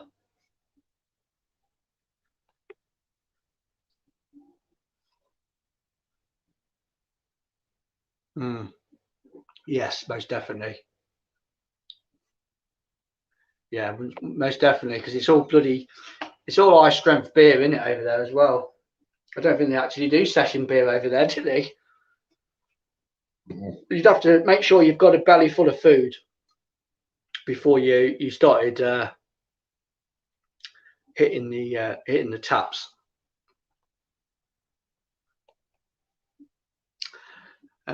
So that would ruin my Christmas lol. I think we're all up to date on comments now, so I might actually sort of wind this down now. I know there's 15 people still watching, but we've been going hour and a half now anyway. I can't bloody keep going and going. Got a bit of telly to watch, no doubt. I'm sure the missus will find something to put on the telly or a film or something. And enjoy the rest of my Boxing Day, I guess. What was Snoopy say there? I forgot about. Yeah, that's lovely, Bengal answer. The Black Cab Stout as well. That's another belting beer. I'm not so keen on their. They do a. Is it honey? Is it honeydew? I'm not so keen on that one. I think that's probably their weakest link in with the beers that they do. I'm not a big fan of that one, but the rest of them are really good. I wish they'd bloody bottle Chiswick Bitter. I wish they'd do that again because I bet that's lovely.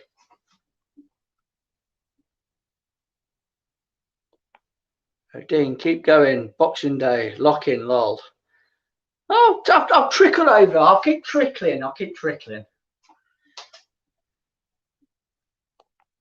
Yeah. I mean, if you can still keep firing questions and stuff like that, then it keeps me going, doesn't it?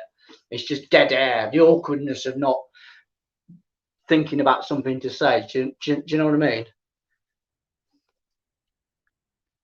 Take care, Dean. And all bloody going to bugger off now. I said I'm going. Mm.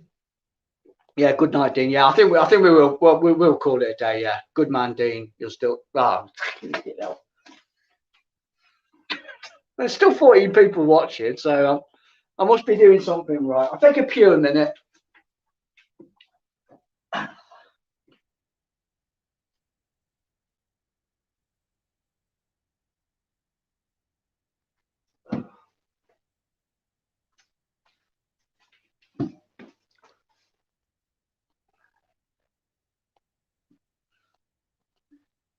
If your Boxing Day passes lovely and fine. It's been all right, to be fair. We've just had a little bit of a buffet in the house today.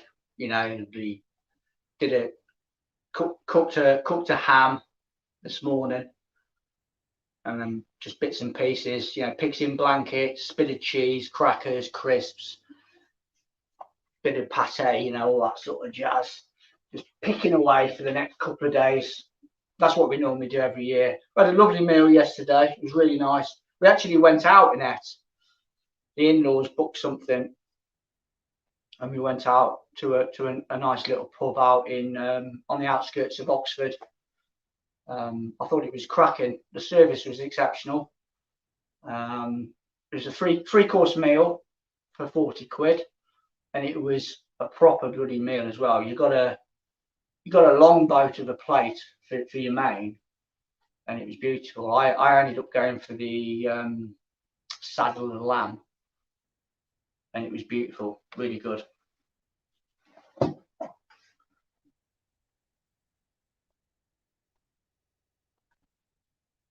Okay, you're back in the room. My two lesbian neighbours bought me a Rolex Rex, miss. I think they misunderstood when they said they want to watch.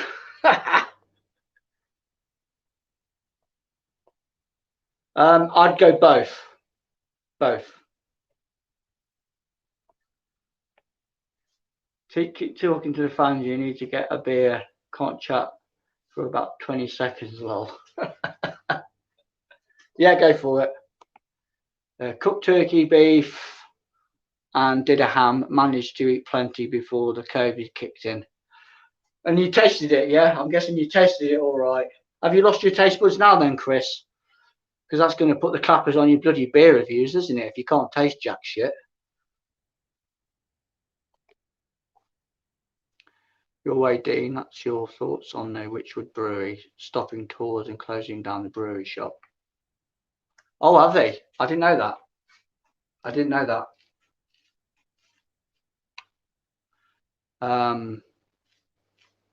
That is a shame. They're only up the road from me, really. 15-20 minute drive tops. No, I did not know that. I suppose it's going to happen, isn't it? All this sort of stuff's going to happen now. That's what we're in for.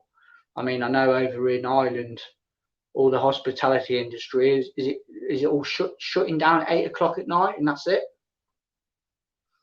I saw some Irish publican having a rant about it to the Irish media, and he was saying it just makes a mockery of it. We've got to shut the doors at 8 o'clock. Yeah, the guy that comes out the boozer can walk down the road and go into the supermarket and buy bloody discount beer and not have an issue with it. It's wrong. It is. It's wrong. One rule for one rule for another, and that just upsets the apple cart, doesn't it? And of course, the hospitality industry gets shafted. Is it too stressful to fly at the moment? The PCR tests are crazy. Untold stories of passengers and cab who get. Yeah. I just don't want that shit, mate. I don't want the hassle. Whether it's bullshit online or not, you know, I'm not going to. I don't want to just take that risk. It's too much jumping through hoops and red tape with all this. I mean, last year or the year before, we had a holiday booked.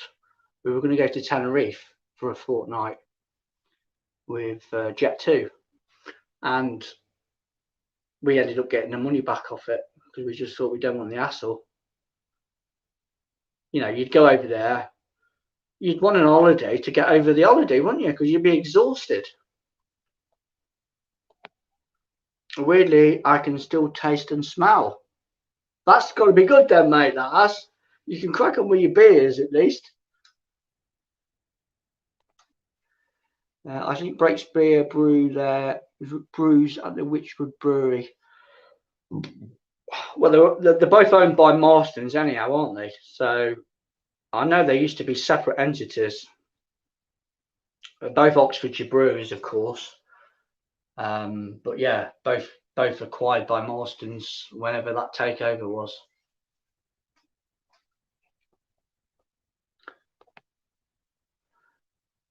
He certainly has, mate. He certainly has. Bless him. Dean, which beer would you drink on New Year's Eve for your 2021 reviews? It was any beer I could have.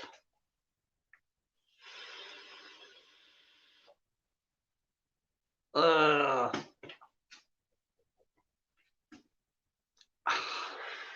honestly don't know, you know.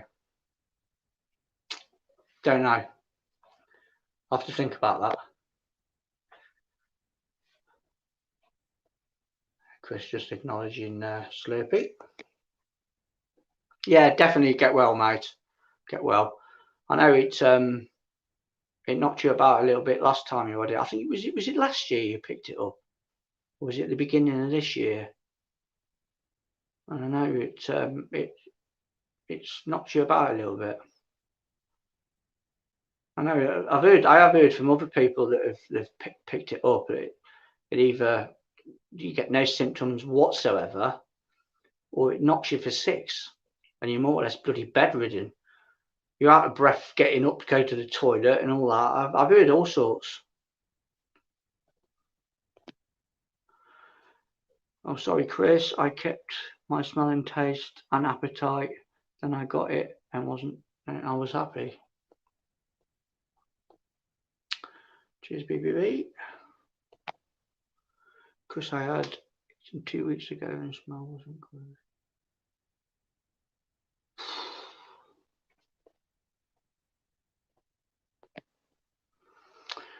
What has been your brewery of the year, Dean?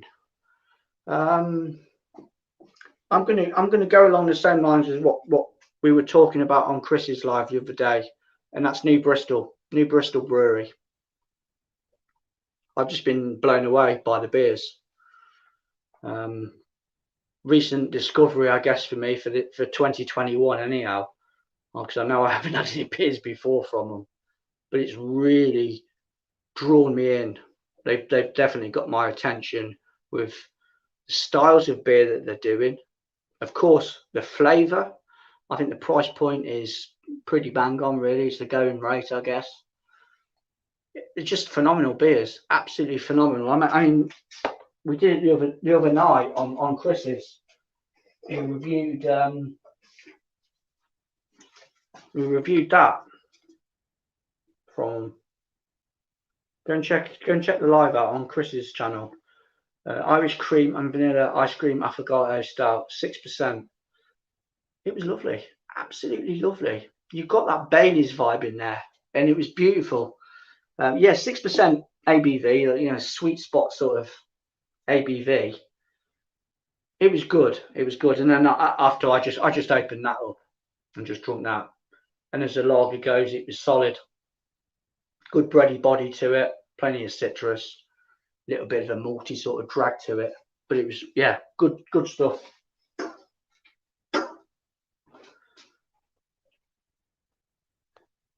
Okay, yeah, beginning of the year. I can remember we had a conversation about it anyway, but I wasn't too sure if it was this year or last. Hope you're better soon, Chris. Bad news for beer reviewer. I've been pinged twice with passengers in the back of my cab this week. Stuffed my underpants of money slot. Safe as houses. Good shout, Sully. Indeed. Yeah, very good, Dean. I had some beers off them this time a month ago. Definitely one to watch for 22. Yeah, indeed. Yeah. I think the whole region of Bristol is, though. I'm kind of a little bit drawn in with the beers that are coming out of that area, whether it be New Bristol, Wiper and True, Wild Beer. They've just got a Left-Handed Giant. It's just pretty, some really, really good quality, well-made beers coming out of that area.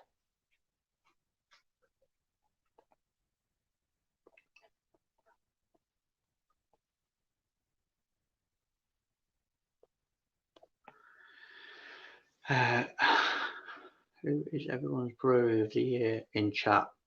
Fallen Acorn, that was it. Fallen Acorn. Bloody hell. Thanks for jogging me memory. I was on about it at the beginning of the stream. It was a triple IPA for them. Fallen Acorn, yeah. Quality stuff, absolutely quality. Like I say, we are spoiled. We are really spoiled with beer.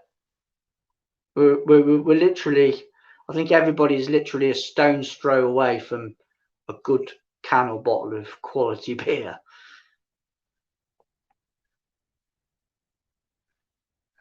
Banging. Second place, probably Magic Rock.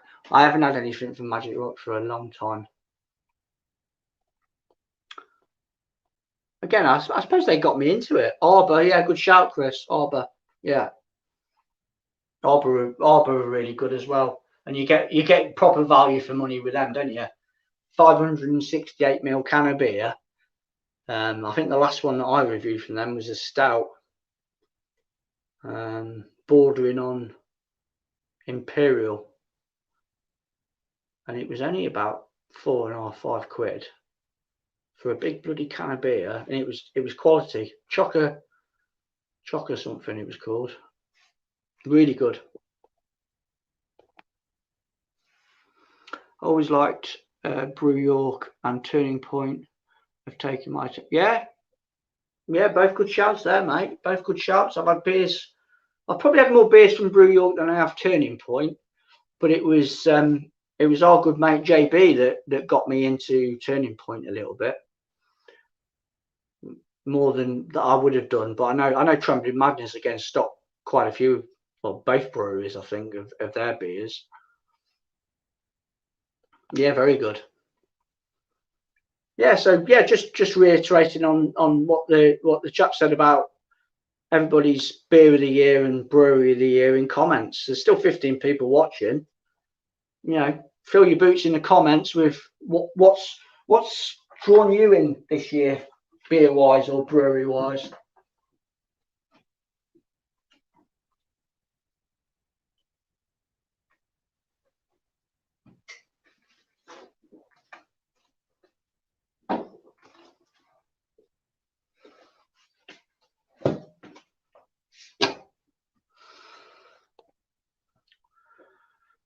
My local bar tap room in Andover. He buys a lot of local. There's a fridge of craft beer all over. I picked up Fallen Acorn, wave after wave. I think he canned it in the bar. Okay. They are good though, Fallen Acorn.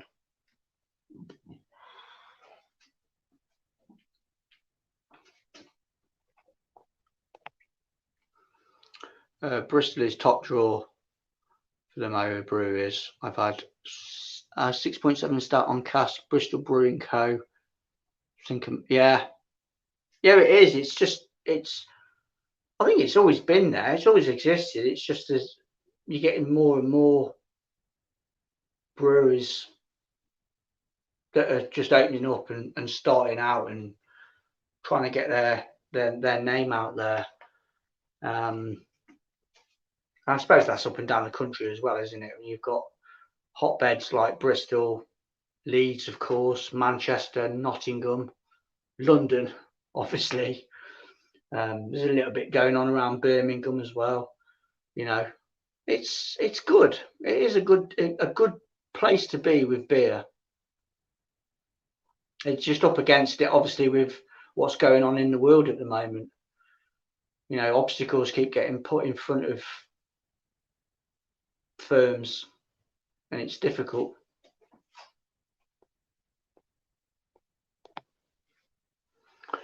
I found in the fridge Cloudwater Vice Beer Oktoberfest limited edition. He bought it all at trade. Okay, that's good. Difficult to say, but Track are up there for me with some great beers. On cask, I have to say Sam Smith's for brewer with the best bottled beers and traditional ales. That's cool. That's cool, and I in a roundabout way, I think, you know, them two breweries really. I mean, Track not so much so, because I haven't really had the pleasure of trying as much stuff as Sam Smith's. But as Sam Smith's go, yeah, top drawer traditional stuff with a decent measure as well, because their bottles are quite big. What about best breweries in supermarkets for 2021, Dean? Yeah. I think Vocation, Northern Monk have always been knocking on the door. Of course, we got Salt, didn't we? Salt came in off the wave of a few of their New England IPA offerings. So they definitely got a lot of people's attention with some of their beers that they came out with. Probably them three for me. Northern Monk probably up there.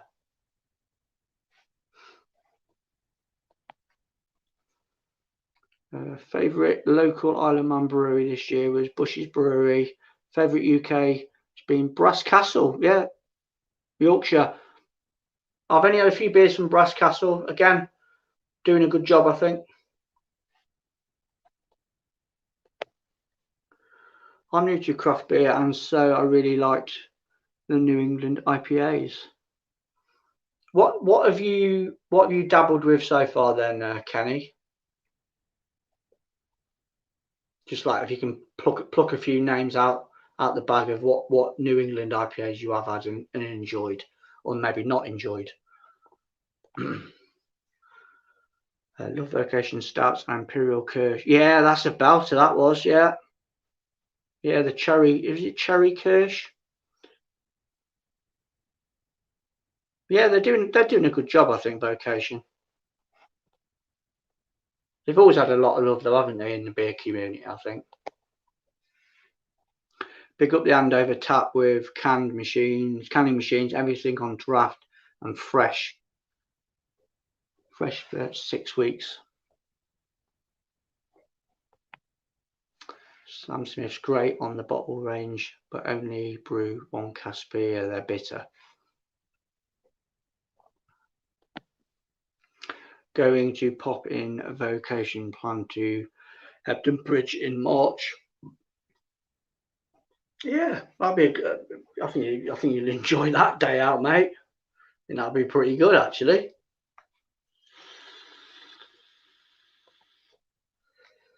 Yeah, the supermarkets. I'd have to agree with Northern Monk, Dean. They've put some absolutely belting stouts out, haven't they? I think that's where they stole the show, probably, on their Imperial Stouts, other than their sort of like IPAs. They've just really grabbed, and it's good product placement as well at this time of year, isn't it? When you've got a big boozy dark beer, it probably wouldn't have worked in the summer. I'm one of these. My trail of thought with beers like that is, yeah, I probably will have the odd one in the summer months, but I think they just come into their own in the dark back end of the year. You know, the dark winter months. Beers like that they just sing more for me than having a 10% Imperial Stout in the height of August. Which is fine if you left like that. So, you know, beers all year round, and I get that logic to it. But my way of thinking is that really. Dark beers in the back end of the year. New Belgium Voodoo Ranger, Juicy Haze and Wicked Haze. I've had the Voodoo Ranger, yes, out of Waitrose. I think it's brewed here in the UK though, isn't it, that one? 4 Pure, I think, brew that beer, because it's got its own little website and everything now. It's sort of kind of detached itself, even though it's New Belgium, it's got its own entity, if that makes sense. And I think, yeah, the people behind that are 4 Pure that brew that. Pretty sure, anyway. Thomas saying hi again. Please like and share. And if you're new, please subscribe. And likewise to that man there, Window Beer Reviews, Thomas. Give him a sub as well. He's doing a mighty fine effort. He's everywhere, like everybody says. Thomas is literally everywhere. He spreads himself everywhere. He tries to support as many people as he can. And yeah, it's fair play.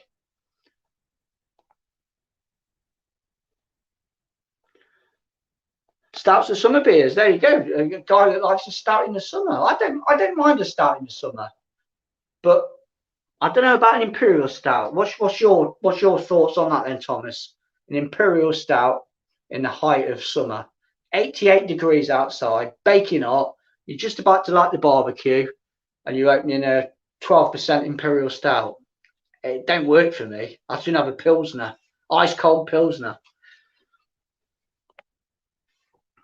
I think Vocation took the supermarket prize last year with their Imperial Kirsch, but Northern Monk have stolen the show with their Imperial Stouts, Lurvid collabs, and the episode.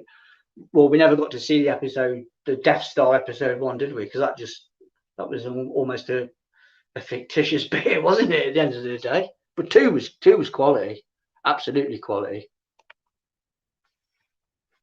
I'm sitting on a can of that Rejoice Impy Stout from Northern Monk. Would crack it open tonight, but I'm already near my limit after that 750ml Impy Stout I had from Burning Sky. Did you enjoy it? Was it a good drinking experience? Roman walks into a bar and puts 2 fingers up and shouts, "Can I have 5 beers, please?" Yeah, Imperial Stout in the summer on my birthday. Yeah, you don't. Well, fair play, mate. Fair play. If that floats your boat, mate, I'm not going to argue with that. We're all different, aren't we? At the end of the day, that's the beauty of it as well. If we can,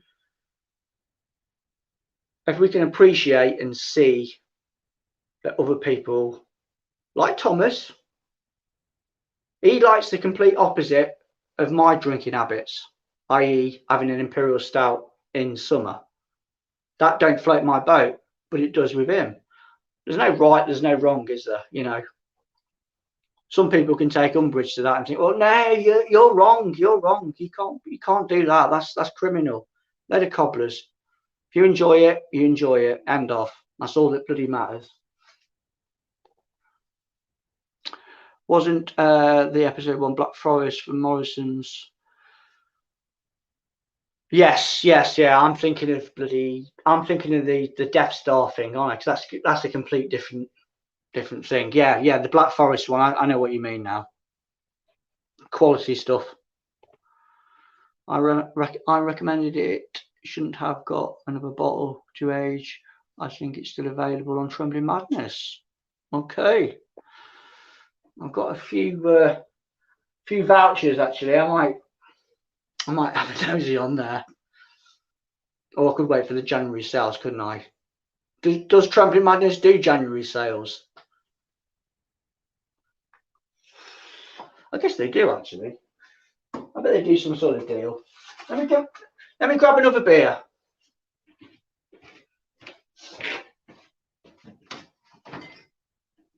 What have I got? What have I got?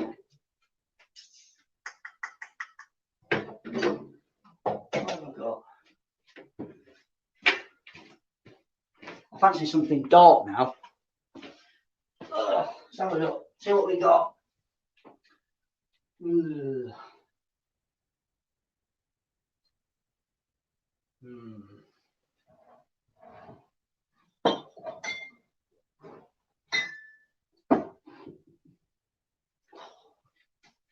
I don't know if to open this one or not. Voila. Armchair Detective, Imperial Baltic Porter. I've got to review that, and I really. That'll be 12%. That'll be that's got to be a review beer, hasn't it? Yeah, I think so.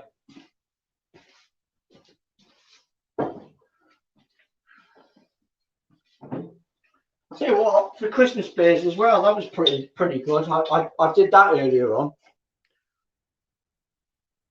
Brewery Collier was beard and a wild blonde, 9%. It was quite nice actually. I'll just grab another lager out the fridge. Okay.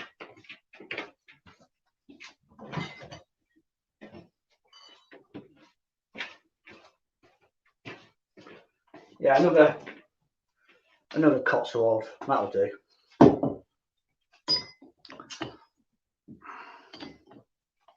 Easy drinking lager.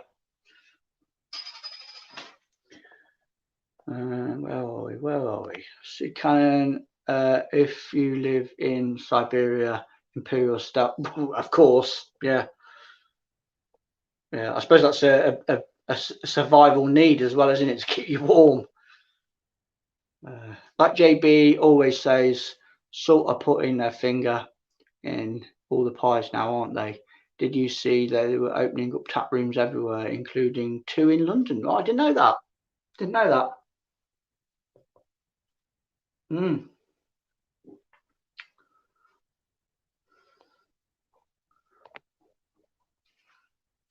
Top draw the line of light beers on Christmas Day. I do draw the line. Yeah.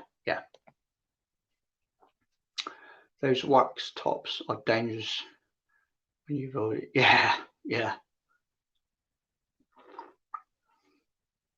I've got a couple of beers with them wax tops. I know the missus bought me.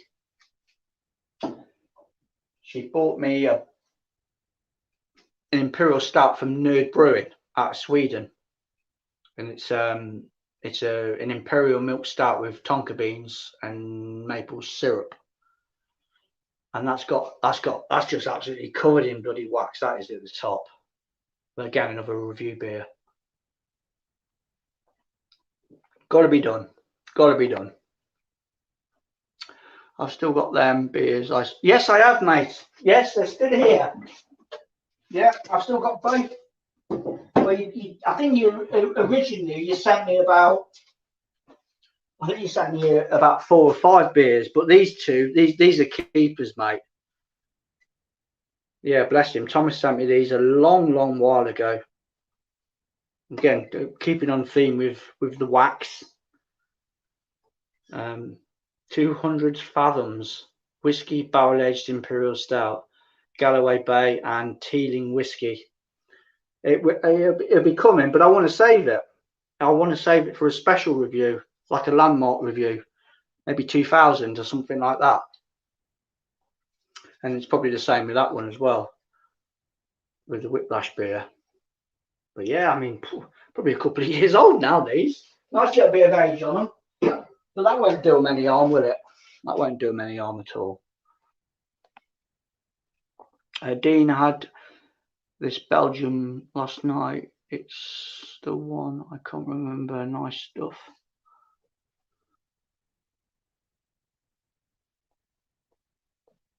The 9% one, yeah. The bombs. What have done with the bloody bottle? Bonsecours. Yeah, it was really good. Brasserie Collier. That's it. Yeah, but yeah, that's it. You're right there. Sid saying hello to Thomas. What do you call a stuntman, Steve versus Shandy? Sensible. What's your thoughts on Omnipollo, mate? They have been a bit of a fad there. People are going mad over them. Again, at the time of me getting into this back in 2014, 2015, where I started experimenting a little bit more, was a brewery that was strongly recommended. The Scandinavian side of things. And the ones that I did have from them in the past were fantastic.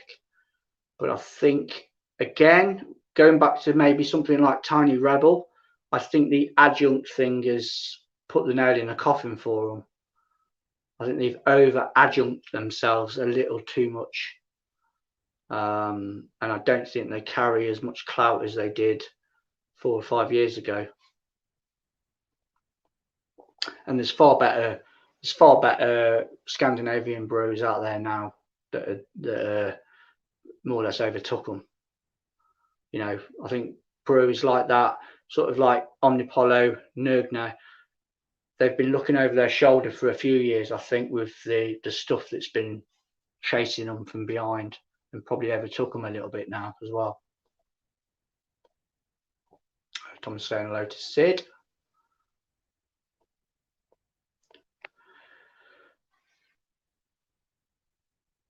Yeah, that I think that might have been a little bit of their downfall. I'm not saying Buxton are rubbish or anything, because I think equally Buxton makes some cracking beers. I think that the collab that stands out the most to me from them two breweries is, of course, that Yellow Belly.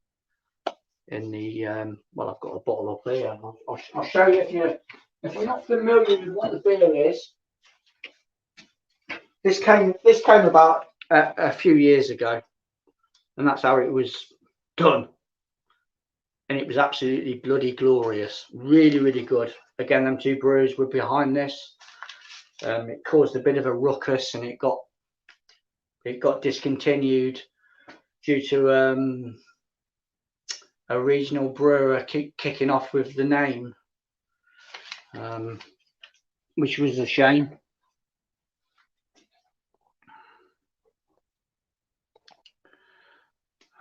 Same as Cloudwater, go to the website, don't shop in town. I haven't had a Cloudwater beer for a long while as well. And I haven't even touched the supermarket beers that they did, other than the Brewdog versus Cloudwater IPA that came out a few years ago.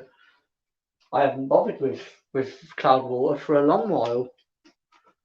No particular reason. I think you just go through them sort of little fads. It's the same with Verdant as well. I didn't have a Verdant beer for ages and ages, and then put an order in with them and was quite happy with what I got.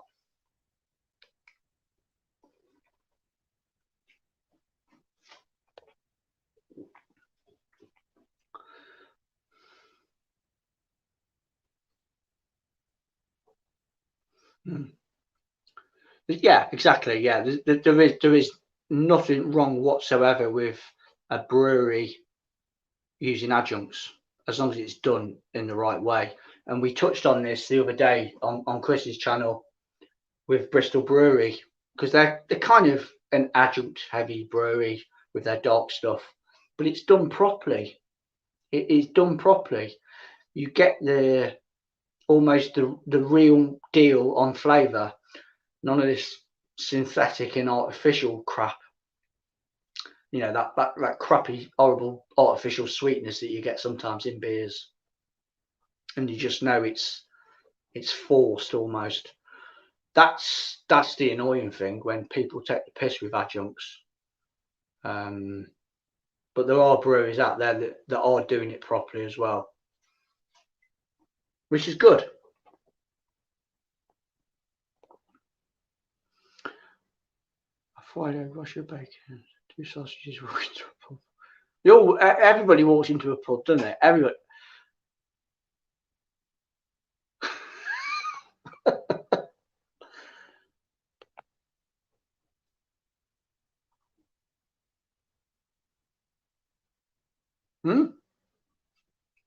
Okay. Yeah, I know they're still knocking out some good beers.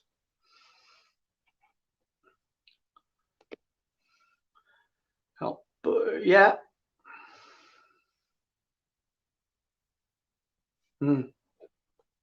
Yeah, Buxton are pretty good.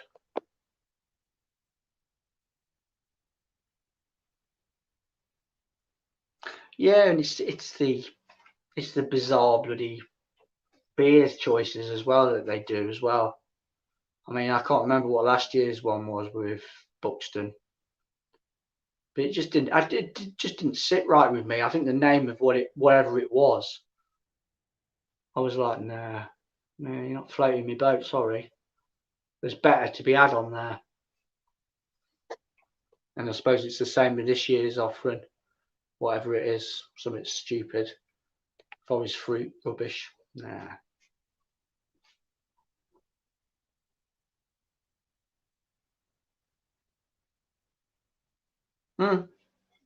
Yeah. I mean, again, it's like everything, isn't it? It's it is trial and error. It's all well and good. People like me that do beer reviews and put it out there. Some people can relate to it. Some people won't relate to it or completely disagree with you. It's very hard to. I mean, if you enjoy a product,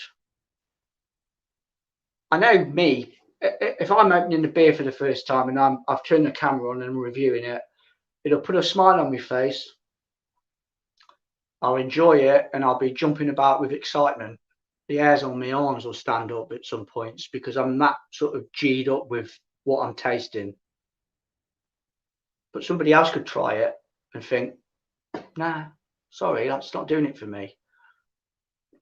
That's just how it is, isn't it? You know, never ever take anything as gospel. You know, it's an opinion at the end of the day. I'm not trying to steer somebody down a path to go and buy this product and stuff. You've got to make your own mind up on it, I guess. Parliament brewing laws only allow natural adjuncts, otherwise I suppose it's a toned down version of the Rheinheitsky bot then, I guess, where you know only certain ingredients can be used. It's the price point that goes with Omnipol. Yes, it is. Yeah, yeah, they're carrying, because of the name, it's almost stamped in that we can double the price almost because we are who we are, sort of thing. It's a lot like it with, what's the other brewery that jack their bloody prices up at silly amounts because of who they are? I'll have to think about that again. Cloudwater was originally based on the water they used for the beer, I believe. Now it seems they're walking away from their original roots. Okay.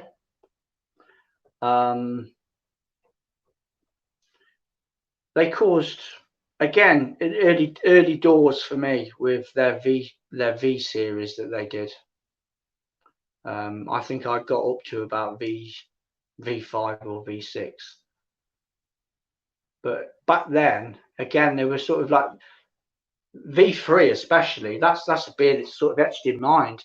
That was a standout beer back then, and they really caused. They got a lot of traction from them beers that they were knocking out back then, and I think, I don't know, business changes because that's what it is at the end of the day, isn't it? It's a business. They want to evolve a little bit more, I guess, and it all changes. It's like it with Thornbridge, isn't it? When I first started drinking Thornbridge beers, it was all 500ml bottles, a massive range, fantastic range as well. And then their business plan at the time was to start putting everything in 330s, and I was miffed by that. I think a lot of people were miffed by it. We felt slightly cheated as well because the price didn't really fluctuate that much from a 500ml to a 330. But again, it is what it is, isn't it? It ain't going to change.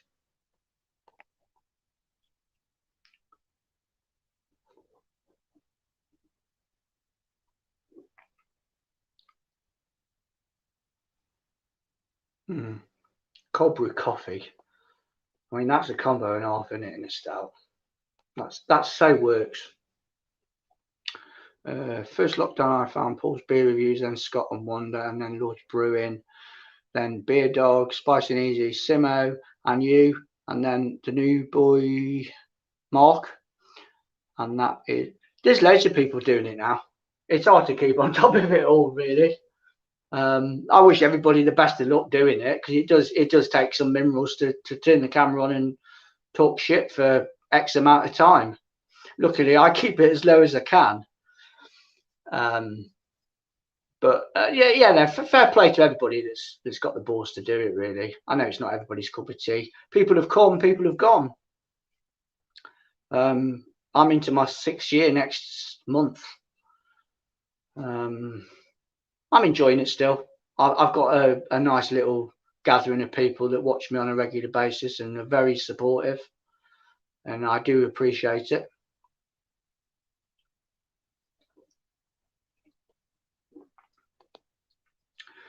Coffee stripes are right on my alley. Can't get enough of them. Yeah, it's beautiful. Verdant one was really good. Oh, the collab with the coffee roasters. Their newest one, wasn't it? I think I reviewed it.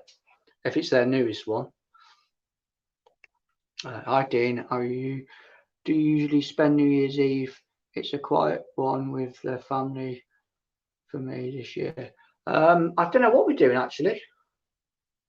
I don't know what we're doing. Depending on what we can do, if we can go out or not, because that could change, couldn't it? I think he's about to make a statement, isn't he, over the next few days?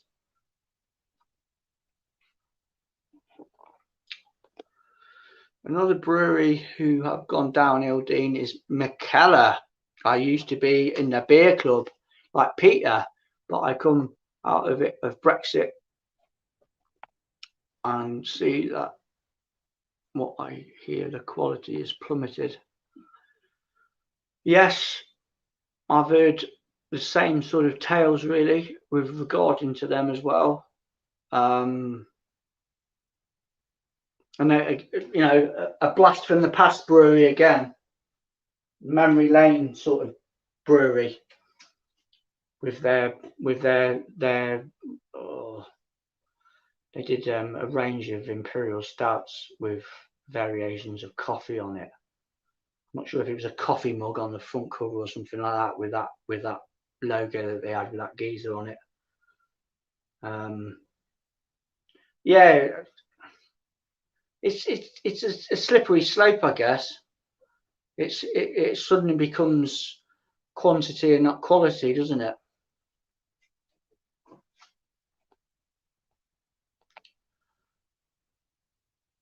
Yeah, 330 ml. They're a bit of a pain in the arse, aren't they?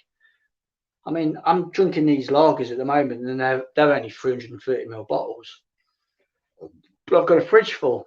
I can keep going back to it, I guess. But it's when you've got like an IPA or something like that, you want a little bit more, don't you? You get the taste, and then just bang, bang, bang.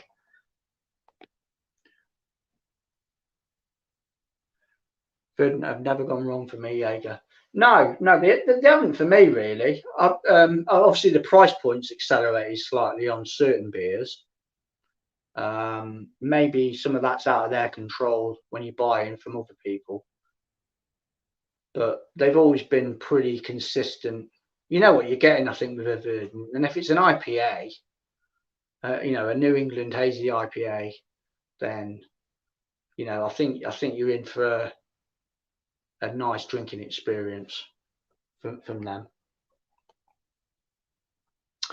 Beavertown used to be espresso before the Carlsberg deal. That was espresso.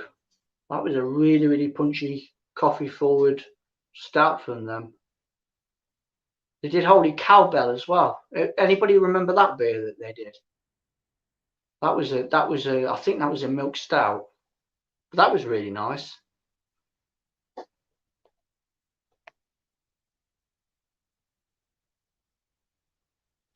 Yes. We do. Yeah, it is. It's all bollocks in the grand scheme of things. It ain't going to change the world. I don't want it to. I don't want it to.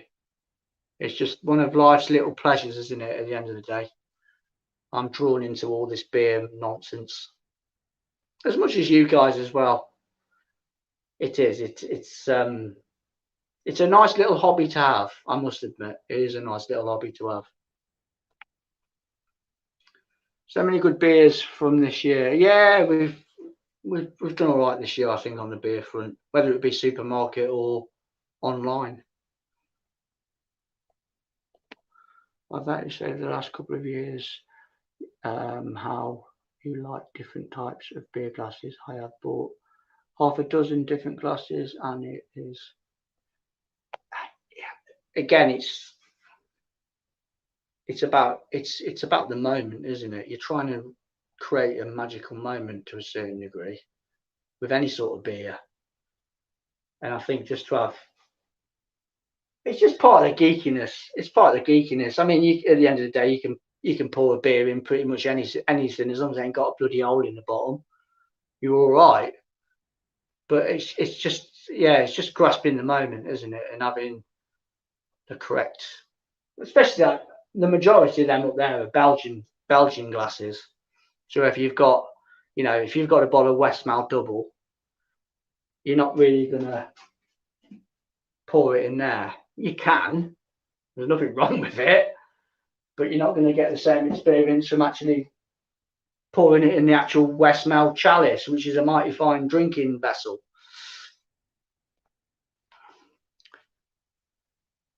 Oh, thank you very much. Yeah, I just say what I feel, say what I think. I'm quite happy with the direction of the channel and stuff like that. I mean, I don't beg for people to, subscribe or anything like that. Again, there's nothing wrong with that. That's just me.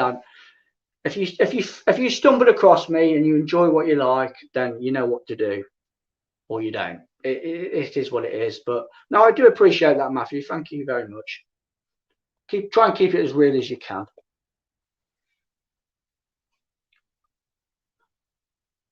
Fallen Acorn. Okay. There's so many good beer reviews. That's why I review cask ale in the pub. It's where I like to be. Yeah, no, there's nothing wrong with that. Again, that's your nice little sort of switch off zone, isn't it? That's what it is for me, really, to a certain degree. I can switch off and forget about what's going on out there, and just enjoy something that I'm very passionate about and I love.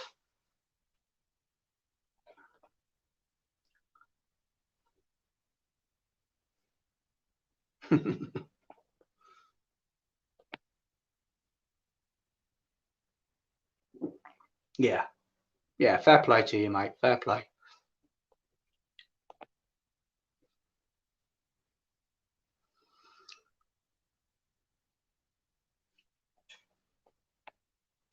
Yes, yeah, it is. It is. Mm. It's a conveyor belt almost, isn't there? You know, there's always somebody thinking about starting up, getting the wheels in motion and starting up and making some cracking beers. You know, I like to think I've drunk quite a lot of beer over the years, but I haven't really touched the sides in the grand scheme of things. There's that much of choice. You know, it was only quite recently that I was Pentridge beers again out of Nottingham, Derbyshire sort of way, and they were sort of like an eye opener at the time with what they were doing. Gloopy, hazy beers, all imperial strength. And I was like, wow, these have caught my attention. And you get that sometimes with breweries. When you dip your toes in the water with a purchase and it comes up good, it's fantastic because you're drawn into it again. You think, well, let's see what else they're knocking out.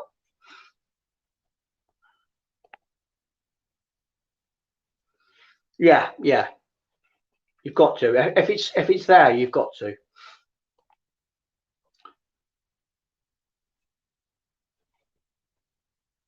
Yeah, quality stuff.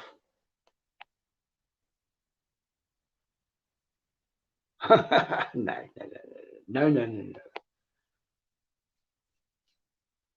As long as that, yeah. Well, it is, isn't it? You know, there's no, it's not written in stone, is it? You can tip anything in any shape glass, really.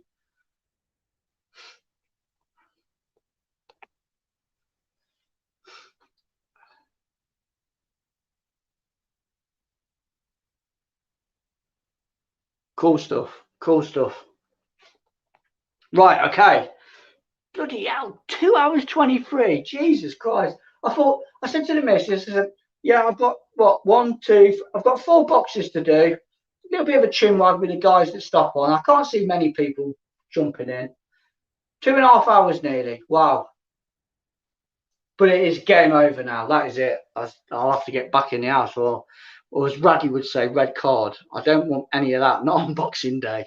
So I'm going to love you and leave you to all the people that have stuck by me for these 2.5 hours and kept the show on the road, shall we say. It's much appreciated. Slurpee. Right, Dean, off now. Really enjoy. Yeah. Thank you very much.